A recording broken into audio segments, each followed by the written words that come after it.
Channel, Britain's news channel. Monday to Thursday nights on GB News. At 6, it's Deems & Co. 7 o'clock, Farage.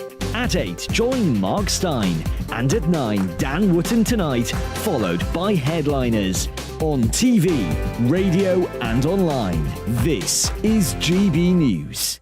We are GB News, the People's Channel. And right across the United Kingdom. You can find us on Sky Channel 512. Virgin Media Channel 604. Freesat Channel 216. Freeview Channel 236. And YouView Channel 236. You can also take us with you on DAB Plus Radio. With the GB News app and at the website gbnews.uk. We're absolutely everywhere. Come join us on GB News, the People's Channel, Britain's news channel.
The DUP has warned the Prime Minister against caving in to the EU demands over the Northern Ireland Protocol. Good morning, it's 6 o'clock on Sunday the 15th of January. This is Breakfast on GB News with Ellie and Paul.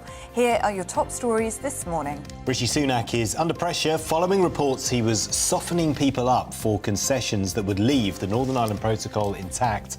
It comes as the Foreign Secretary prepares for further talks with the EU tomorrow. Britain will send 14 Challenger 2 tanks to Ukraine to help support local forces against the ongoing Russian invasion. The Defence Secretary will travel to Estonia and Germany next week to try and convince other European nations to do the same. And it's National... Well, of course you knew. It was National Pothole Day, where the public is encouraged to call out damage on their local roads and streets. Get in touch with pictures, please, and let us know your pothole problems. And as ever, you can join in any of our discussions this morning. gbviews@gbnews.uk.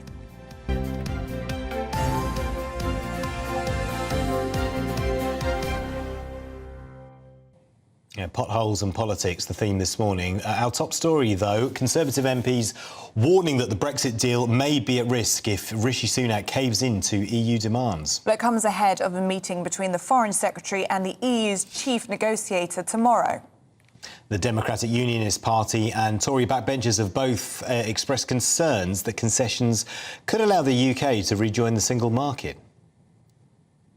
Well, joining us now for more on this story and the other big political news of the day is the journalist and author Julie Cook. Good morning to you, Julie, and thank you so much for joining us. So how well-founded do you think these fears are that Rishi Sunak will cave into EU pressure over Northern Ireland Protocol? I think they are well-founded. I think, recently we've just had Ben Habib, the former MEP, saying that he believes that the EU is kicking the can down the road, that they're stalling on the Brexit deal because of the problems with the DUP, but also because they're waiting for Keir Starmer to perhaps be our new Prime Minister. Keir Starmer has recently looked like a very magnanimous, statesmanly person recently when he said, look, we need to prioritise the Northern Ireland Protocol Agreement over Brexit purity. So out of all this, Keir Starmer is now starting to look like the more statesmanly one, sort of hovering above everything, which is actually pushing him further ahead in the polls. But sure, I mean, how long can you kick the can down the road? If that's true, then how long can you kick the can down the road for? Because there's no functioning executive in Northern Ireland. Things can't get done, budgets can't be passed. You know, it's really affecting the people there. And if this were to go on until a general... That would be a whole year and a half without anyone running Northern Ireland. Exactly, and this is the big problem. Obviously, the next general election isn't, scheduled until 2025. That may well come a lot quicker due to lots of reasons. Obviously, if the Conservatives were to run a general election now, it would be disastrous. I mean, all the polls say that, whatever side of the political fence you're on. But also, people are now having different debates about Brexit. I mean, linking this back to the Northern Ireland Agreement, of course, that's always been the sticking point. That's always been the main problem, if you want, but the main thing that has to get done properly for Brexit to work and for us to maintain peace and stability in Northern Ireland, and rightly so. But, there was a recent study that asked people how they feel about the EU now and leaving the EU, and 53% in this study said they now think it was wrong to leave the EU, and only 35% saying they think it was the right decision. And so the thing is, if the EU are stalling on this agreement and using this agreement as a stalling tactic in case there's a new Labour government, you can hardly blame them because the way things are going here, they read the polls, they see the dissatisfaction among the electorate here, and so perhaps using this Northern Ireland Agreement as the continual perpetual sticking point in kicking the can down the road is a kind of valid excuse, if you like. But as you say, it leaves it in chaos in the meantime. Yeah, and it does for the DUP and for Tory backbenchers. They are concerned that concessions like these would allow the UK to rejoin the single market. Yes, which of course is a massive problem for those who have voted Brexit and wanted a pure Brexit. And this is the problem. And this is what this recent comment from Ben Habib was saying that, because of this could allow Britain to rejoin the single market if, as we say, the EU are kicking the can down the road and waiting perhaps for a new government. And Keir Starmer's comments recently saying, look, we need to put the Northern Ireland Protocol Agreement way above the Brexit purity. As I say, it makes him look like the saviour in this situation, perhaps among squabbling other members, and could lead to, who knows what it could lead to.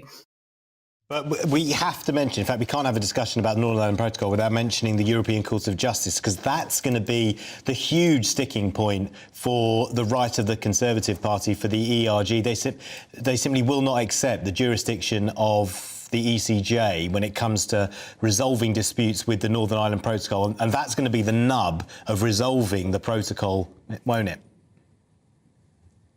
Yes, and Rishi Sunak is under... like him or love him or loathe him, he's under immense pressure at the moment from all sorts of organisations, from as you say, the Court of Human Rights. It's a huge sticking point, and I think the more this goes on, and the more we sort of use this as a stalling tactic, which is, I think, what's happening as well from some parts. The longer Brexit's going to take to be finalised. I mean, it's unbelievable to think that we're still talking about this. Brexit was years ago now, and it must anger the electorate and anger the people of Northern Ireland who are living in this kind of limbo, not knowing what's going to happen next. Julie Cook, journalist and author, really good to have you with us this morning. Thank you. If you want to join in the conversation, gbviews at gbnews.uk. It's 6 minutes past 6. Let's bring you up to date with what else is happening this morning. A 7-year-old girl is in a life-threatening condition in hospital after a suspected drive-by shooting in North London. A total of 6 people were injured in the attack, which happened outside a funeral in Camden. 4 women are being treated in hospital, and a second child, aged 12, was hospitalised but has since been released. So Keir Starmer has announced plans to allow patients to self-refer themselves to specialists. Writing in the Sunday Telegraph, the Labour leader said the move would get rid of bureaucratic nonsense. He also says a future Labour government would turn GPs into direct NHS employees rather than running their own practices. Almost a quarter of non-emergency 101 calls went unanswered in Scotland in the first 7 months of 2022. That's according to new figures. Police Scotland say almost 217,000 calls were affected, while the longest wait to speak to an operator was 1 hour and 40 minutes. The Scottish Labour Party say people are being put in danger. Motorists are being warned to expect a plague of potholes by spring. The RAC says a combination of rain and recent freezing temperatures is the perfect recipe for potholes to start peppering the roads. They also say vehicle breakdowns are already on the rise.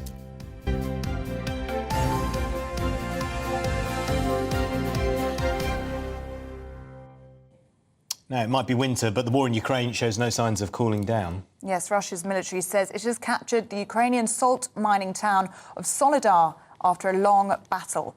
People have been pulled from the rubble as missiles hit flats there. The battle for Soledar has been one of the bloodiest of the war so far.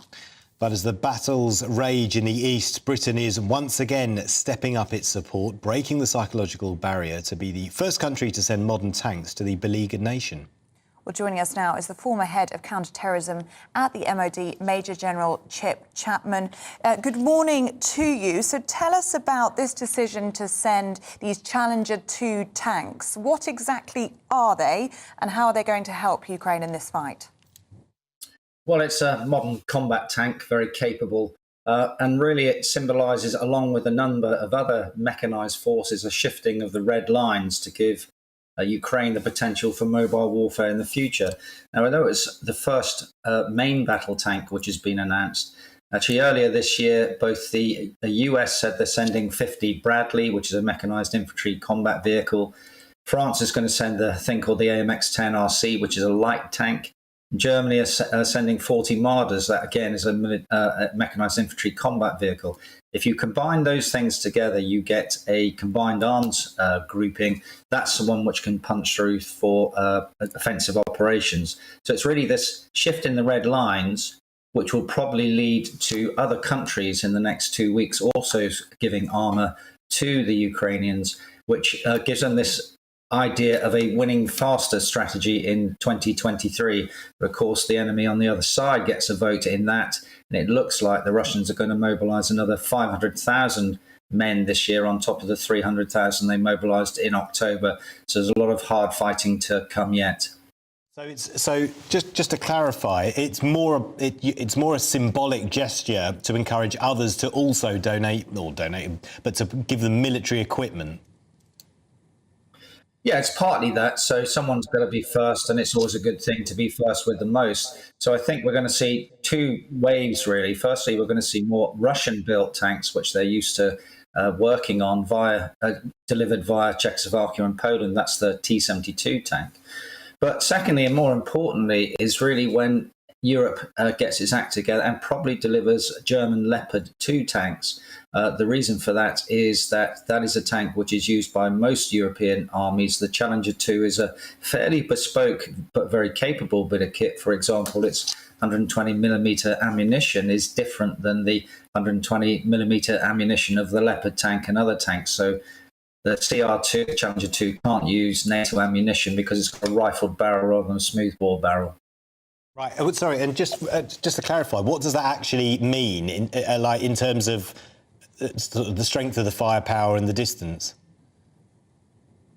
Well, actually, the longest kill in history is from a Challenger 2 tank, 5,100 metres. But what it means is it complicates the equipment support for any force. You have different ammunition natures. If you're mixing together, for example, German tanks with British tanks, they can't use the same ammunition. So that's not a problem for the Ukrainians. It's for them to sort out how they fight this thing. But it does make equipment support more difficult. And of course, tanks are very complex pieces of kit which need technicians, vehicle mechanics and armourers. So it's not just teaching people to drive and shoot the thing. It's also the equipment support and the maintenance and sustainability behind them. We've been talking this morning about the battle for Soledar, the salt mining town to the east of the country. How important is that in the war so far? Russia's military have announced that it's being captured, that it's an important step for their offensive, but Ukraine has been saying that battle is still taking place. Can you clear that up for us this morning? Well, Solidar was only a town of 10,000 people prior to the war, so the capture of Solidar will not determine the outcome of the war. Solidar is only important as a tactical objective on the way to Bakhmut, which is what they've been trying to capture in the summer. And tactical battles are fought or sequenced to achieve operational objectives. The operational objective is really to capture Bakhmut, which may have the potential to open up further offensive operations by Russia in Donetsk Oblast, one of the illegally annexed oblasts or counties or state equivalent, really, from a Russian perspective. What we don't know enough about Solidar is that it's apparently got 200 kilometers of tunnels, these salt tunnels. This really allows one or two things. Firstly, could you use those tunnels for force protection? That is, to make sure that your own force doesn't get whacked by the Ukrainians. And the second one is it's always a good philosophy to try and find a flank on your enemy and exploit it. So it is a potential that there isn't, you could use those underground tunnels to use that as a flank and exploit that to get closer to Bakhmut. But I don't think very many of us know anything about where those 200 kilometers of tunnels go. Do they sort of go under Bakhmut, and would that allow them to infiltrate forces to enable taking of Bakhmut?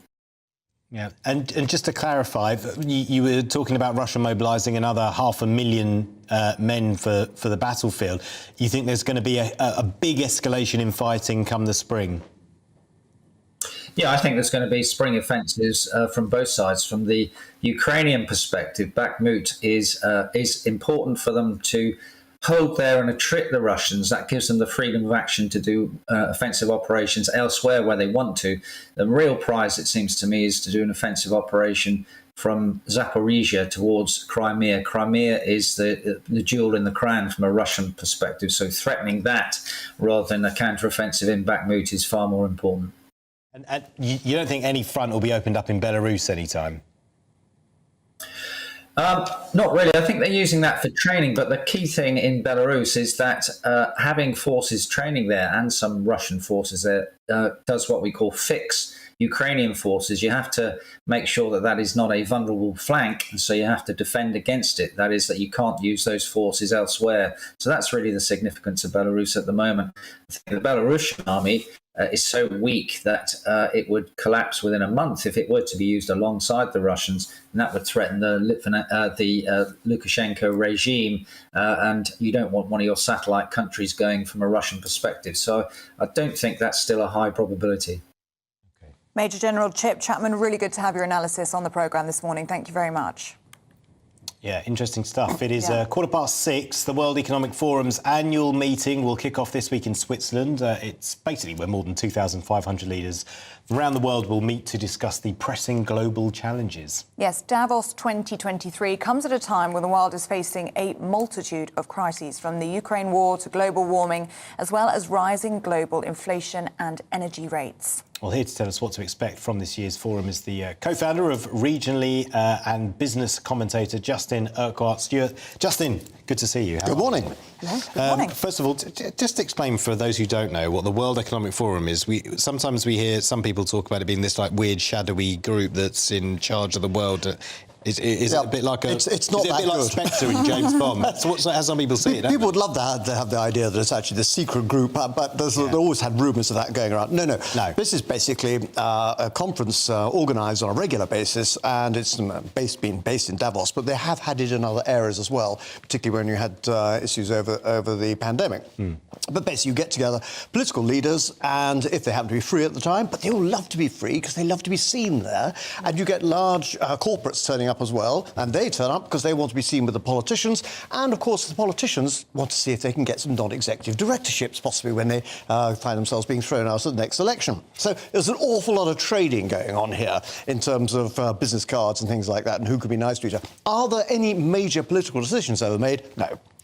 This is all about sort of just influencing and getting people together to try and discuss things. It doesn't have any formal process to it. So why should we care about it? We shouldn't really. Moving on. It really is just one of those things where it is incredibly expensive. Davos is hardly a cheap place to go in the first place, right up the mountains.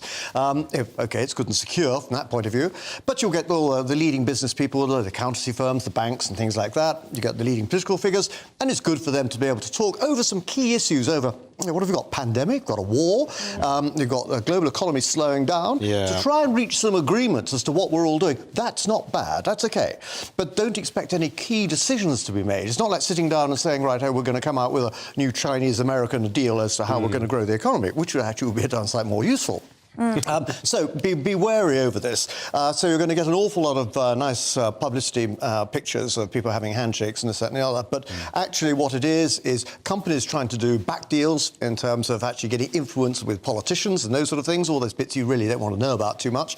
And politicians trying to secure their futures, trying to get further jobs for themselves. It's a schmooze fest. It's a schmooze fest. That's why I never get invited. Well, Justin, it's very interesting this morning because CNBC is reporting that only one G7 leader is going to be attending Davos this year. That's Olaf Scholz of Germany.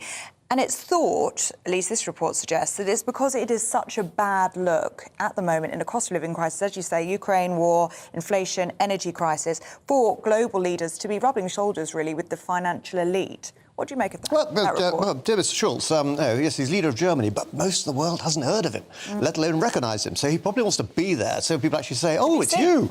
But you're quite right. I mean, you really do have. I mean, Davos is an incredibly expensive place, and it is, if you go there, and it is absolutely beautiful. But, you put that against pictures of what you've just seen in Solidar and things like that, that is not a good picture to be seen.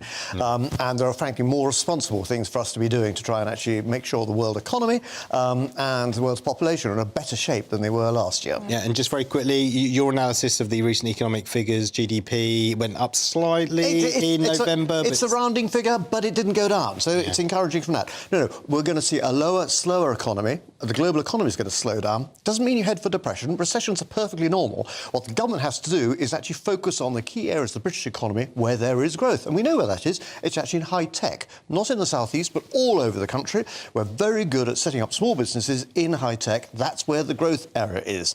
And so focus on that. Don't give them lots of money. Give them tax breaks to encourage more investment to come in. That gives you confidence, and confidence is the one word that runs the economy. So good to see you this morning. Thank you for coming in. My pleasure. Cheers. Thanks, Justin. Thank you. More to come, including, are dogs dangerous? More on this after the weather.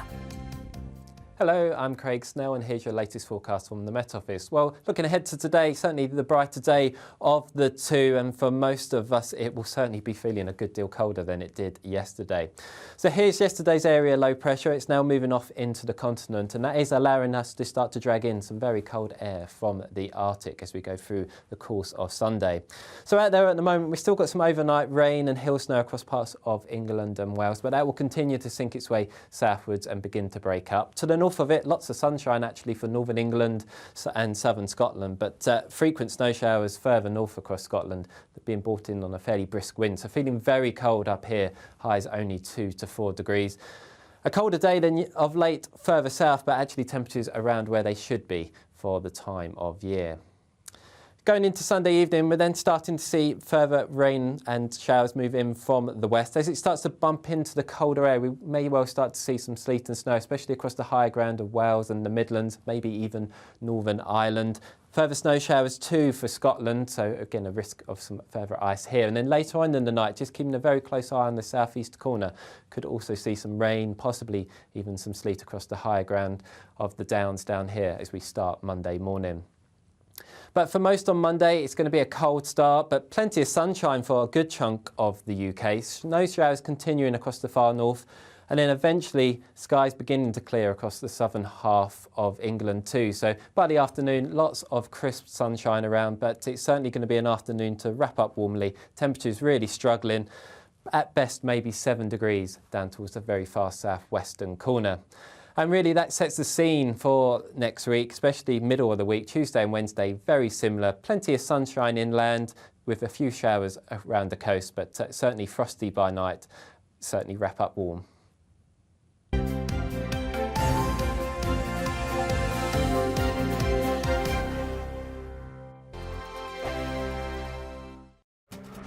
This year on GB News, we've got brand new members in the family. Join us. Across the entire United Kingdom, we cover the issues that matter to you. GB News will always stay honest, balanced and fair. We want to hear whatever is on your mind. And we don't talk down to you. The establishment had their chance. Now we're here to represent you. Britain's watching. Come join us on GB News, the People's Channel. Britain's news channel. Monday to Thursday, 9 p.m. till 11 p.m. Join me, Dan Wootton. I'll bring you the sharpest takes and hottest debates. Do you not believe in prison? I don't believe in prison. I'm completely stunned. I guarantee you there'll be no spin, no bias, no censorship. I actually was personally quite offended by it. And no reason to go to bed. So I guess they've always been quite woke. That's Dan Wootton tonight on TV, radio and online. Monday to Thursday from 9 p.m. till 11 p.m. on GB News. The People's Channel, Britain's news channel. We are GB News, and we'd like to say thank you to each and every one of you for bringing us your conversations, for helping our great nation find its voice. We are here for you on radio, television, and online, across England, Scotland, Wales, and Northern Ireland. It's not the BBC, you actually get your facts right. We are proud to be GB News, the People's Channel, Britain's news channel. I'm Mark White. As GB News Home and Security Editor, I cover those key issues that are so important to you. Our authorities, our communities doing all they can to combat violent crime. With the public services under unbearable strain, why are we still failing to control our borders? Defence, the first priority of any government, has been continually hollowed out. Can we trust our politicians to protect the armed forces? Join me, Mark White, on GB News.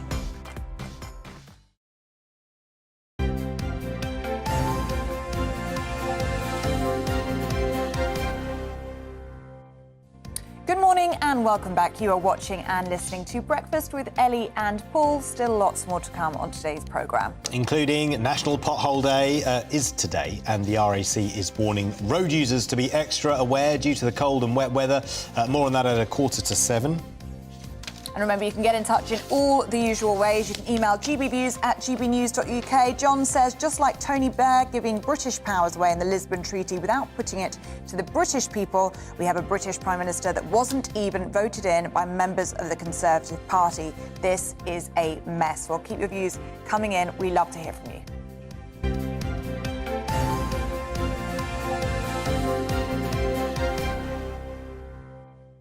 Now, dog walkers and kennel owners have called for stricter controls on the number of animals each person is allowed to exercise to protect both the dog walker and the public. Well, it comes following a dog attack which ultimately resulted in the death of a 28-year-old woman in Surrey. Canine owners across the nation have been left in shock. Two Dachshunds, a Leonberger, are among 8 dogs who were seized by the council. This comes as a second woman who received treatment for bites has since left hospital. Well, we can now speak to Anna Webb, who's a dog behaviourist and nutritionist, and she joins us on the line now. Good morning to you, Anna. I mean, this is such tragic news, isn't it? Really distressing, and the details are still coming out. Of course, a lot of it still isn't clear. But what do you make of what happened as a professional? What is your sense of what happened with what we believe were 8 animals being walked by a dog walker? Yes, good morning, Ellie. Good morning, Paul. I mean, honestly, shock doesn't really, describe it properly, to be honest with you. I mean, it's absolutely unbelievable what's happened. What I believe happened was that this lovely young lady was walking 8 dogs, which is over the recommended, if you like, limit across the nation. The problem is dog walkers are not regulated. So if somebody does decide to walk 8 dogs, it's only recommended that the maximum is 6. But for me, walking 6 dogs is too much, Ellie. For me, I think really somebody can walk 2 dogs, but certainly 8 if an incident were to occur, this is what I always say to people. For example, if a dog slips its collar, runs to a main road, gets hit by a car, what is that dog walker, going to do with the other 7 dogs?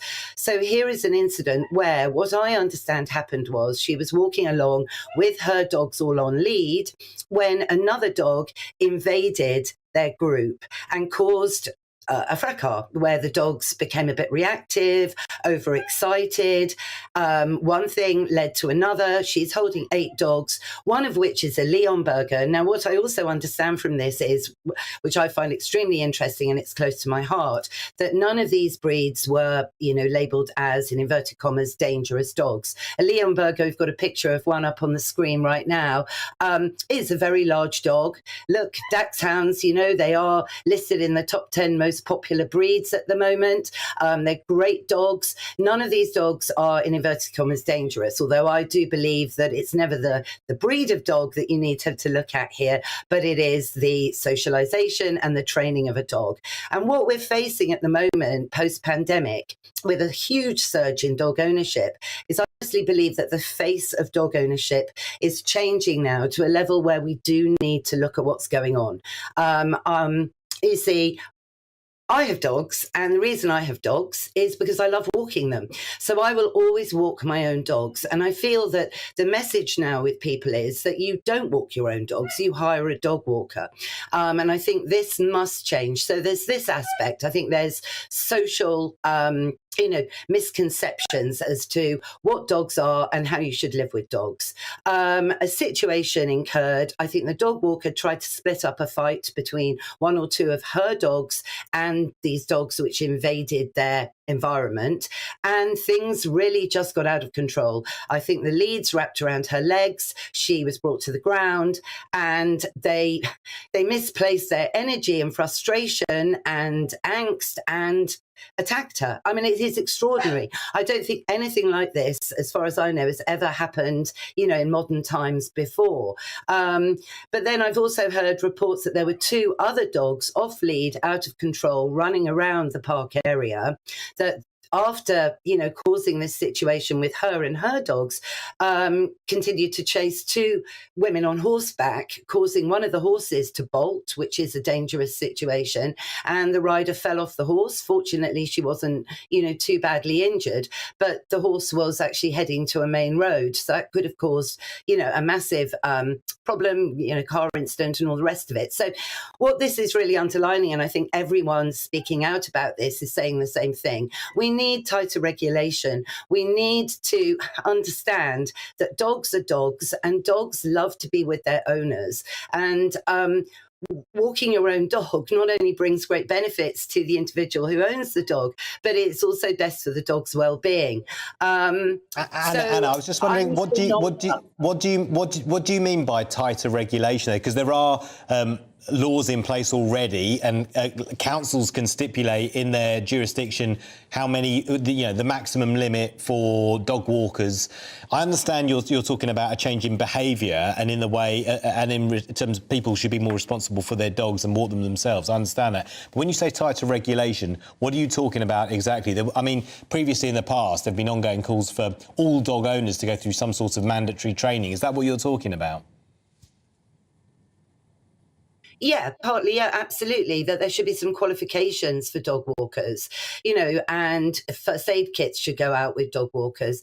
But, even with these recommendations, like I know Northamptonshire just before Christmas announced that their dog walkers must not walk more than 4 dogs at any one time. However, in a given situation like this, even 4 dogs would be too many. You've got to understand, dogs aren't robots. Dogs are individuals. Dogs come in lots of different shapes and sizes. And, they're sentient beings, where something like on a windy day like today, walking dogs in the wind can cause them to get a bit spooked, get a bit feisty. You never ride a horse on a windy day. The wind apparently goes up their tail and they are more difficult to control. So there's all of these different factors. And I just think, we are losing sight of dogs as being incredible creatures that definitely are not dangerous when they are raised responsibly, socialised responsibly, and people put time and energy into their dogs. Dogs are a commitment. They're not a convenience. And I just think through no fault of dogs, due to the pandemic, a lack of socialization opportunities and a lack of real understanding that, not all dogs like other dogs, just as all people, most people don't like each other. We have this massive war going on in Ukraine. I mean, I think it says a lot. So we have to understand that, man's best friend is probably the greatest gift to humankind that we spent 30,000 years domesticating for lots of great reasons. And it's a tragedy. Please, and I can't imagine how this has actually happened. I'll be honest with you. I mean, shock doesn't describe my feelings on this. And I feel awfully, you see, the legal ramifications of this. I mean, I want to bring in the dog. I think bringing in the dog license would be the best idea ever. And to use a DVLA scheme where owners and, their appointed dog walkers receive points and penalty points in situations where they may not pick up their dog's poop, which is going on at the moment. I know. I've trodden in a lot lately, and it does upset me greatly. And bring in just like with our cars. Yeah. So that's one aspect. But the other big problem here is the owners of these dogs, under law, are now responsible for what has happened, which is that a human being has lost their life. Now, I believe these dogs are in kennels being, assessed, and none of them have been euthanized yet. But under the law, all of these dogs could be put to sleep. And it's their owners who weren't even with their dogs at the time that are ultimately deemed liable. Yeah. And there's jail sentences and huge penalties. And it's... That's a really good point, Anna. That's a really good point. We're going to have to leave it there, though. But thank you so much for giving us your thoughts. Really appreciate it. Thank you, Anna Webb, dog behaviourist and host of A Dog's Life podcast. We know a lot of you are dog owners at home. Do let us know your thoughts on that. Should you have to get a licence if you want to own a dog? What do you think about having more regulation? Obviously, we don't know the facts. The police haven't given much detail as to this incident in Caterham, tragic though it is. But for now, do you think that if you own a dog, or if you want to get a dog, that you should have to have a licence to have one? Or do you think there should be strict controls on the number of dogs that a dog walker is able to walk at any which time? There is contradictory advice from different councils across the country. Is it time for a change? Let us know what you think. GBViews at gbnews.uk. It is 6:34. Lots more to come. We'll go through the papers and see what's on the front of them.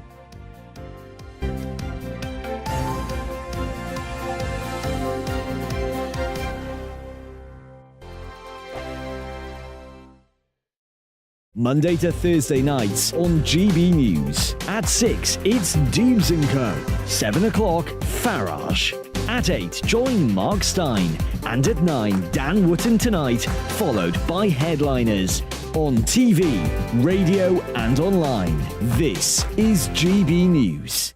We are GB News, the People's Channel. Why not take us home with you by visiting the GB News shop at gbnews.store. You'll find all the official merchandise, a really good present actually for yourself, your friends or your family. We ship across the UK mainland at no extra cost. GB News, the People's Channel. Here on GB News Live, we'll be keeping you in the picture, finding out what's happening across the country and finding out why it matters to you. We'll have the facts fast with our team of reporters and specialist correspondents. Wherever it's happening, we'll be there from 12 noon on TV, radio and online. GB News, the People's Channel, Britain's news channel. Monday to Thursday on GB News, it's Bev Turner Today from 10 a.m. We're going to be here for you, our GB News family, to keep you up to date, but also make you smile. The guy went from puberty to adultery. And I can't wait to bring a few of my own opinions. I have no time for cultural totalitarianism. We'll engage in passionate, but always polite debate, with your thoughts and opinions at the centre of it all. Only on GB News, the People's Channel, Britain's news channel. Hi there, it's Stephen and Anne. At breakfast from 6 a.m, you'll always be caught up with everything you need to know, the latest headlines, opinions and debates. We'll bring you the good news and the bad, but most of all, we're here for you. Remember, send in your views and let us know what you would like us to talk about. That's because we're your news channel. And every morning at 6 a.m, it's breakfast on GB News.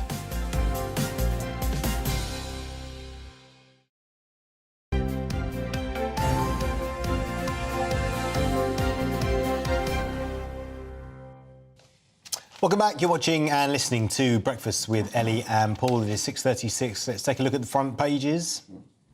Let's start with The Observer. And the Health Secretary, Steve Barclay, is urging trade unions to help him apply pressure on Rishi Sunak to get extra money for NHS staff. The Sun leads with the London shooting. A 7-year-old is still fighting for life after being shot at a funeral. The Independent claim a bitter split has emerged amongst Conservative plotters about how best to restore Boris Johnson as party leader. And the Sunday Express reports a migrant worker claims to be the victim of a sexual assault during a riot at an immigration removal camp in Hillingdon. Well, it's time to go through the papers now. And joining us this morning is political strategist and former advisor to Tony Blair, John McTiernan, and broadcaster and journalist Claire Muldoon. Good morning to both of you. Thank you so much for coming in for us. Claire, let's start with you, shall we? Yep. Quite a remarkable story. Health Secretary Steve Barclay is asking the unions to help him in applying pressure to Rishi Sunak to increase NHS wages. Indeed, Ellie. This is a story that's covered quite a few pages in The Observer today. And I, for one, am a bit perplexed by it and a bit surprised. Steve Barclay we hadn't even heard of over the Christmas period, as everyone was, the nurses were striking, ambulance men striking, lots of the NHS workers on their knees because they weren't happy with pay and conditions within the NHS. And we thought, well, who is the government representative here? This man called Steve Barclay. Wow, who knew? And now, of course, he's just coming out of his shell. They had the meeting last Monday with Rishi, the Prime Minister, obviously, and we don't know what's happened. Suddenly, Andrea Gorton, the head of the unions, 14 unions she's chairing at the moment for the health service staff, has now said that there was a leak, and apparently now Steve Barclay is insisting. He's the big mate. He's my new bezzer, BFF now, I think they refer to each other as. So they are, trying to get into cahoots and, going up to Jeremy Hunt, who's obviously the Chancellor, and Rishi, the Prime Minister, to say, look, let's pool our resources together. Let's give our PR. Let's give our comms. Please just let us for money. Rishi, Jeremy, what are you doing? Yeah. Give us the money that we need. But Steve Barclay is enlisting the help of the unions to try and make the case for them to get more money that they've been doing since before Christmas. It's weird. John, you used to advise Tony Blair, so as a former advisor to the Prime Minister. How would the Prime Minister feel if someone in his cabinet was kind of going to get... Yeah. Every health secretary goes native. Right. No health secretary wants to fight the NHS. And you look at the polls say the ambulance drivers are being supported by the public, the nurses are being supported by the public, and now they're being supported by Steve Barclay too. Yeah. Because basically you become the health secretary. When Jeremy Hunt was the health secretary, he was after cash from the Chancellor. When he was the head of the Select Committee, he was after cash. And now it's only when it's the Chancellor who's going, there's no money.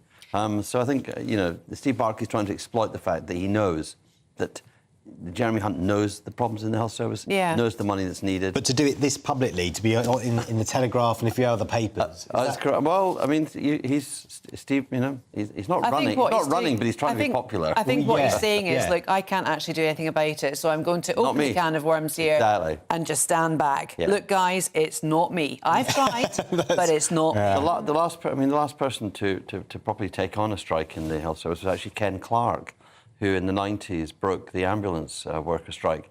But he did that by just being tough and being clear, we're not dealing. And what Steve Barclay's done is he's admitted, we're going to do a deal. I'm on your side. Get off my back. Do you think it is that public perception, that public support? I mean, I think it's over 60% of the public. 51% for nurses and for nurses and the Observer poll. There you go. Perfect. Is that what swayed it? Do you think that he knows that the public would back him on this? I reckon it's two things. I reckon it is that, and it is when he goes back to his constituency. All MPs go back at the weekend. He's got a hospital in his constituency. He'll be getting patients, doctors, nurses, mums, worried people who come to him with experiences of how it's been bad for them. And I think he gets that pressure too. The social pressure is very strong. Yeah. And Steve Barclay is in a seat which on paper is safe, but Labour are mounting a massive challenge there. Lots of young people moved out of London during the pandemic. It looks like a Labour target, and I think he's acting in that way. It's funny you said always health secretaries. Why not the transport secretary? Why don't we see him saying, I've had a word with Mick Lynch and... Well, you see, the rail is privatised. Yeah. Well, yeah. Well, that's true. Well, the real but they often types say are. that the government are pulling the strings in the background, and they're the ones. Oh that yeah, mandate no. the Look, union. Sorry, mandate the rail company. No. So it's pretty clear. Whenever you see Mick Lynch on the telly, Mick knows the deal, and he's got to concede something. He's got to have driver-only operated trains. Mm-hmm. He's against it. His members are against it, and the Transport Secretary Grant Shapps just wants to give the rail companies to give the money, but not to give on productivity. There's such a clear productivity switch there, and Shapps has changed the nature of it. Shapps hasn't quite done beer and sandwiches, but he's given the impression too he'd like a deal. It's really in the centre, in number 10, that Rishi Sunak's saying we've got to fight the unions. And all his ministers are kind of trying to settle, trying to find a way, take this off the table, get into the new year, try and govern a bit and actually show some stability. So I think Shapps has moved a lot as well. Well, the reality is the government are very, very weak at the moment, and they're being absolutely held to account by the unions, and it's not a really safe way to go. No. And the sooner we stop politicising and going, for the NHS as a sacred cow, the better. I mean, it's losing money. It's never been funded more than it has been at the moment. It's completely mismanaged in terms of money, in terms of IT infrastructure is prehistoric. I mean, it's Jurassic at worst. And, then trying to we're missing out in the 2019 target of having 6,000 more GPs, and we've only got 4,200. And why aren't young doctors wanting to go into general practice? Look at the headlines. Who would want to touch it? Yeah, we talked about it a lot yesterday, and a lot kind of get to junior level, and then they go somewhere else as well. Yes. So we talked about that it's yesterday. the retention, of staff. Yeah. And who cares for the carers, Yeah. John, front of the Express, tell us more about what the Express is reporting. Migrant worker claims sexual assault at migrant camp. Well, this is an extraordinary story. It's about a riot, and we know what happens in riots. There's violence, there's sexual violence, in this case, a sexual assault. But if you go into the detail of this story, it turns out that the government refused. I think it was Jenrick at the time was the relevant minister, refused to evacuate the migrant camp when there was power cuts, and that is when all the trouble kicked off. So the detail of the story is in a way almost as bad as the front page headline. There was a riot, there was sexual assault, the place was out of control, and the government had refused to evacuate. In fact, actually, Robert Jenrick had tweeted that thankfully nobody got hurt in this disturbance. He's had to clarify, staff had to clarify, he didn't know the full range of what was going on, but what you wonder is, it sounds like asleep at the wheel. If there's going to be danger, evacuate people to keep people safe. Migrants need to be kept safe. Like they're in the care of the UK until their cases are decided. So it's a terrible, terrible story for the government. And one more sense that the government aren't in control. They can't do the basics. If you can't keep law and order in one of your own facilities, how can you keep a law and order on the streets? And we're going to come to that a bit later. And reports as well that guards were threatened as well in this disturbance, in what the Express is calling turf wars at this migrant centre. All the people I know who work with migrants know there's always a danger of violence with some of the people who are involved. You need to keep the order, and in this case, they lost control. Where is this camp that this happened? Is it? Well, it's like a centre. It's more it's a centre in Hillingdon. It's the Hillingdon, northwest London. Right. Yeah. Near the airport. Yeah. Claire, you wanted to talk as well about this shooting in central London, in Euston, which has left one girl fighting for her life, 7-year-old girl. I mean, Ellie and I, remember the Corbell girl, Olivia Corbell? We were on that next day talking about that, the tragic girl in Liverpool who got shot when her mother opened the door, crossfire, collateral damage. This, I am shocked at this. I read the headlines last night. They were at a funeral. Girl 7 shot in drive-by at funeral. The funeral was of a single mother and her daughter. Daughter, I think, died of leukemia, or the mother did, or whatever. Shot, very, very sad circumstances. The funeral was held in a Catholic church near Euston Station in Keir Starmer's constituency. Yeah. And at the release of doves, after the funeral service, after the Requiem Mass, a masked man open fired against, these mourners. And I'm finding it very difficult to talk about it because it's you just don't believe that this can happen on your back garden, really. I mean, what has Sadiq Khan done to London? What is London doing to itself? We've got gun crime, the highest gun crime ever, the knife crime as well. It seems to be completely lawless. You were talking about the sexual assault complaint at Hellingdon Migrant Centre. That in itself is bad enough as an isolated event, but this now transferred onto our streets. It's appalling. Well, it seems the only people who the Metropolitan Police can use their force against are women demonstrating against violence against women. Yes, it's a an good extraordinary point. situation where the basic task of policing is failing. Young men are being stabbed, mourners are being shot, women are being sexually assaulted, older people are being the victims of cybercrime, and the cops will give you a police number. That's all they'll do. I get your point, but I don't think it's the police. I don't think it's the Met Police's fault that this is happening. I mean, I think there's definitely something wrong in society whereby people think this is acceptable behaviour on any form. I suppose the thing is that with gang crime, we know that you have to infiltrate gangs. It's a war of intelligence. You have to find ways to stop the small arms trade. You have to find ways to stop the guns circulating. So if you're not cracking down on gang violence, this feels like it's a gang violence. I think it's drug related. I think the gangs and drugs are very closely related. Not saying any of the victims have anything to do with that. They're trying to send a message, aren't they? The people doing this are saying we control the streets, not the police. Not the police. It's just horrendous. Yeah, we imagine horrendous. we'll get an update from the Met Police later today and with more details, and hopefully that little girl and the woman who's also in hospital pull through. John, you wanted to talk about Keir Starmer's plans for the NHS. He's made some announcements. These are quite interesting. He's basically reforming the NHS. He's quoting Claire, echoing Claire, isn't he? Saying the NHS can't be a sacred cow. It's not the envy of the world. We must stop pretending that at the moment. And that there's some changes. And he's building on some of the things that Wes Streeting has been saying. And one thing I think the new year has shown you is that Labour and Labour frontbenchers and the leader, Keir Starmer, look and sound more like a potential government, an alternative government. And what was he saying? He had very sensible things.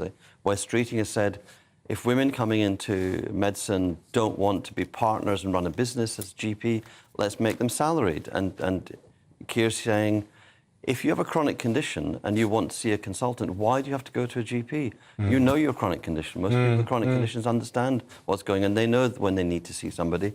So some of these changes, more customer-facing, more friendly, more facilitative, helping patients.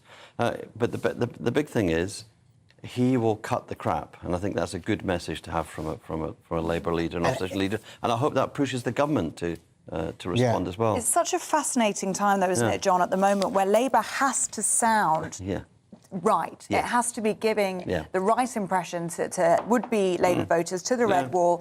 It's that kind of time, 18 months before an election, but they don't want to be giving away their best ideas. It's such a fine balance. It's so difficult. It's so difficult. When you're in opposition, Tony Blair used to say this, when you're in opposition, all you can do is talk. Or you get up every morning and say, what am I going to say? In government, you get up and think, what am I going to do? And yes, it is a worry. You have an idea, it gets stolen by the government.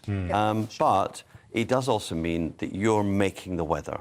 You're determining the frame of ideas, the way that people think of solving things. And that's when the Red Wall voters, other voters, look at you and go, actually, you're safe. You're safe to be a government again. I think that's and the fact that Keir Starmer has written a column for the Sunday Telegraph. He's not put this into the Observer. Absolutely. He's gone to the Sunday Telegraph. It's in the Telegraph, and it's kind of cutting bureaucracy, changing the way the NHS is managed. Very similar to what the Conservatives are saying as well. Would like to say, but we've got Steve Barclay trying to work for the unions. So what's going on? They've traded Steve places. Barclay, exactly, trading places. Listen, guys, we're going to have to leave it there, but it is National Pothole Day, so merry potholeness to both of you. Well, there we are. But you'll be back with us, won't you, throughout the programme? So lots more to come. Exactly. And by the way, we are going to talk about potholes now. If you've seen any, maybe there's some in your road, do send us in your pictures. Email us, gbviews@gbnews.uk, or tweet us @gbnews with your horrendous pothole stories, because after the coldest start to the winter in more than a decade. That's the warning. The recent rain has created the perfect recipe for crumbling roads. Yes, the RAC says they had 20 pothole-related call-outs every day between October and December of 2022. And they're now warning road users on four wheels and two to expect a lot more of them. One particularly bad stretch of the A5 in Northamptonshire has caught the attention of Britain's leading pothole campaigner, aptly named Mr. Pothole. So we've sent Will Hollis to take a look. The dreaded pothole, scourge of Britain's streets. Like heads on a hydra, patch one up, another two appear. On National Pothole Day, Mr. Pothole himself, aka Mark, a campaigner, is en route to a stretch of the A5 between Towcester and Milton Keynes that's got his attention. Potholes on the A5 that weren't necessarily that bad in depth, but it's the large area of loss of the wearing surface that affects your braking and handling, and also the fact that people were damaging their tyres. Potholes form when heavy traffic breaks up the road. Water fills the cracks, then freezes, causing more damage. Brits report millions of them to councils and highway authorities every year. Mark isn't the only one worried about the A5. So is Ian, a local councillor. As you can see, there's a pothole there. In fact, there's three there. There's one just about to form there and there. Broken glass is strewn beside the potholes. Ian says crashes are common here. It is an undeniable fact that we've had fatal accidents on this road. Whether or not they're connected to potholes, I'm not going to speculate. But it is a fact that they're happening, and we need to try and make this road safer. Nationally, Northamptonshire isn't the worst place for potholes. Figures from the AA show Northumberland tops the list. Cities like Glasgow and Liverpool are also very bad. I'm quite sure that it's not unique, but nonetheless, it is one of the main strategic highways, and we have to look after those main arterial routes that are taking traffic to everybody across the country. National Highways, which covers England, says it's been inspecting the stretch of the A5 near Towcester and is planning resurfacing for next month. In a statement, it added that we know that good quality roads are important to the millions of drivers that use our network each day. Safety is also our primary concern, and we set stringent standards for pothole repairs on our roads. On National Pothole Day, Mark says the government needs to rethink how it fixes roads. The real answer is for government to invest £3 billion a year, every year, on a major annual resurfacing programme for local roads. Give back the £400 million cut to road maintenance. And then by 10 years' time, we won't be in the situation we are with our roads failing in so many potholes. National Pothole Day sounds like a celebration. It isn't. Blemishing the roads Brits rely on, the misery they cause is what's being remembered. Will Hollis for GB News in Towcester. That's Will Hollis with that report on National Pothole Day. They are expensive and they can be dangerous as well. So do get in touch with your pothole stories. If you had an expensive repair, gbviews@gbnews.uk. Lots of you getting in touch on dogs as well. It's after that news that a 28-year-old dog walker was mauled to death by dogs just this week. Sheila's been in touch saying France now requires a written and practice exam and a licence to own a horse in France. This should be applied to all animals here. Yeah, interesting. Debbie says what also is concerning to me is these doggy day centres. They mix all these dogs and let them run wild around the field and they are going mad. Yeah. Linda and Jeff say dog walkers should never have 8 dogs to walk. That's the understanding of what happened this week. Common sense says 3 dogs at most. It was an accident waiting to happen. Well, keep those views coming in. We do love to hear from you. Lots more to come after this short break. Hello, I'm Craig Snell and here's your latest forecast from the Met Office. Well, looking ahead to today, certainly the brighter day of the two, and for most of us it will certainly be feeling a good deal colder than it did yesterday. So here's yesterday's area low pressure. It's now moving off into the continent and that is allowing us to start to drag in some very cold air from the Arctic as we go through the course of Sunday. So out there at the moment we've still got some overnight rain and hill snow across parts of England and Wales, but that will continue to sink its way southwards and begin to break up. To the north of it, lots of sunshine actually for northern England and southern Scotland, but frequent snow showers further north across Scotland being brought in on a fairly brisk wind. So feeling very cold up here, highs only 2 to 4 degrees. A colder day than of late further south, but actually temperatures around where they should be for the time of year. Going into Sunday evening, we're then starting to see further rain and showers move in from the west. As it starts to bump into the colder air, we may well start to see some sleet and snow, especially across the higher ground of Wales and the Midlands, maybe even Northern Ireland. Further snow showers too for Scotland, so again a risk of some further ice here. And then later on in the night, just keeping a very close eye on the southeast corner, could also see some rain, possibly even some sleet across the higher ground of the Downs down here as we start Monday morning. But for most on Monday, it's going to be a cold start, but plenty of sunshine for a good chunk of the UK. Snow showers continuing across the far north, and then eventually skies beginning to clear across the southern half of England too. So by the afternoon, lots of crisp sunshine around, but it's certainly going to be an afternoon to wrap up warmly. Temperatures really struggling. At best, maybe 7 degrees down towards the very far southwestern corner. And really that sets the scene for next week, especially middle of the week, Tuesday and Wednesday, very similar. Plenty of sunshine inland with a few showers around the coast, but certainly frosty by night, certainly wrap up warm.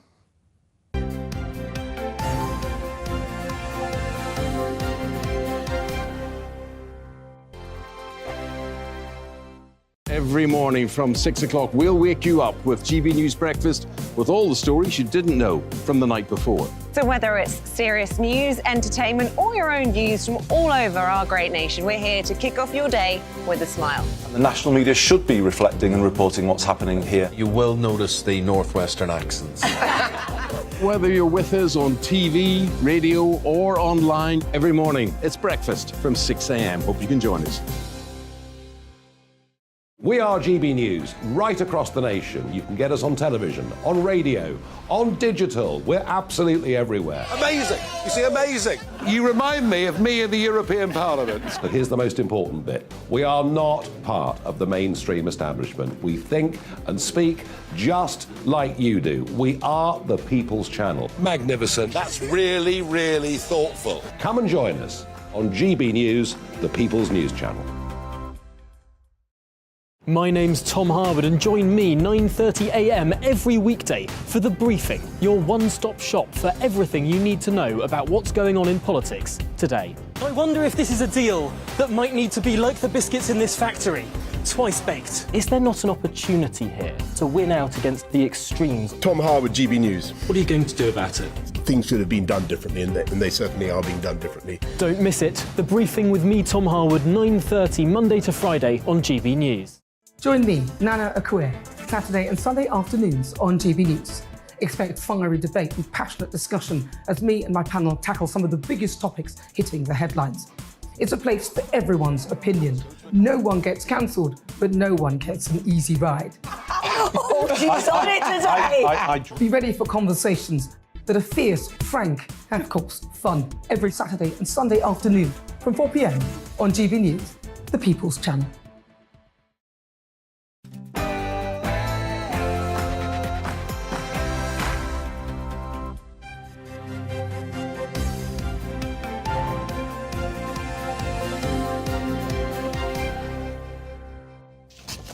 A child is in a life-threatening condition and 5 others have been injured after a shooting in central London. Good morning, it's 7 o'clock on Sunday the 15th of January. This is Breakfast on GB News with Ellie and Paul. Your top stories this Sunday morning. As we've just been hearing, a 7-year-old girl is in a life-threatening condition following a shooting near a church in central London. The Met have launched an urgent investigation into the shooting, which also injured 5 others. Rishi Sunak is under pressure this morning following reports he was softening people up for concessions that would leave the Northern Ireland Protocol intact.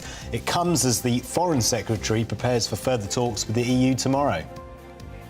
Britain will send 14 Challenger 2 tanks to Ukraine to help support local forces against the ongoing Russian invasion. The Defence Secretary will travel to Estonia and Germany next week to try and convince other European nations to do the same. And it's National Pothole Day, where the public is encouraged to call out damage on their local roads and streets. Get in touch with us, drop us a line, send us your pictures of potholes at GBViews at gbnews.uk or tweet us at GBNews.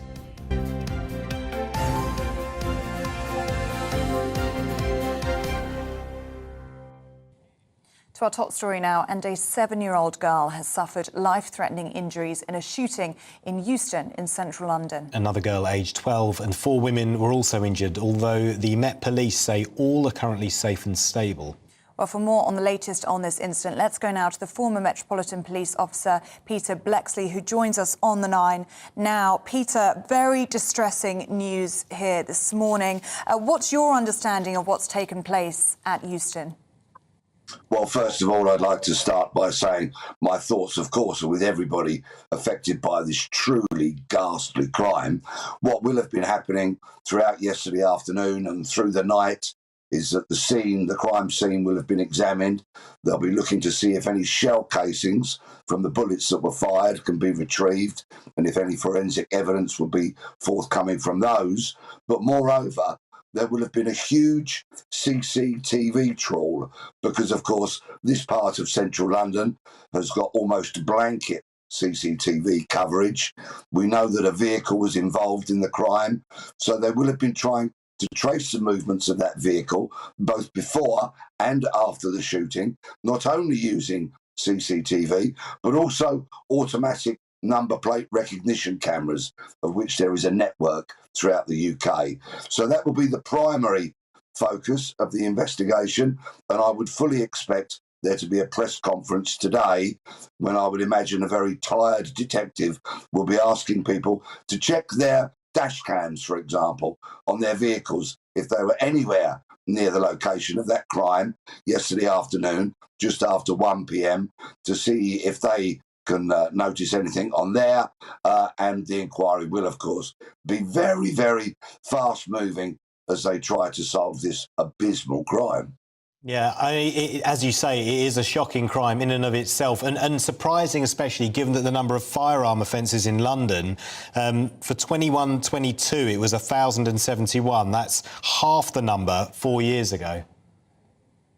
Yes, something from which we can take some comfort in the overall picture of things, but that's no comfort to those affected by this ghastly crime. We ought to reinforce that, fortunately, multiple shootings are a rarity, but that doesn't take away from the fact that we have a 7-year-old child fighting for their life this morning. And, of course, my thoughts are with that young child and all the medical team doing everything for her. This is somewhat unusual, shooting following a memorial service or a funeral close to a church. The police, of course, will be looking at the people who were the subject of that memorial service. Is there some link? Is there some form of revenge connected to this attack? But I think a lot more will become clear when we undoubtedly hear from the police at a press conference today. And Peter, for so many people looking and reading and hearing these headlines today, it will feel scarily familiar to Olivia Pratt-Corbell, the 9-year-old little girl who was shot dead in Liverpool, caught in the crossfire, and Elle Edwards, in her 20s, shot dead on Christmas Eve. I mean, it does feel as though gun crime in this country was once a rarity. You'd rarely hear about it. It's becoming more and more familiar. These tragedies occur when firearms get into the hands of unscrupulous and untrained criminals. That's why it is so important that if anybody ever hears any kind of information about who may be in possession of a weapon, that they report it to the police. Now, I know there's an issue about trust in the police at the moment, but you know what? Those kind of concerns have to be put to one side, because when villains get their hands on guns, tragedy so often follows. How is this fixed, Peter? I mean, some would say crime on the streets is clearly out of control. Is it more police on the streets? Is it more stop and search? Or is this just a societal problem? Sadly, many criminals want to lay their hands on guns because violence is a currency amongst criminality. Because so often what they're doing is crime, so they can't settle their disputes by going to a court, for example, or exchanging solicitors' letters. They have to resort to violence. That's their currency. That's how they deal with things.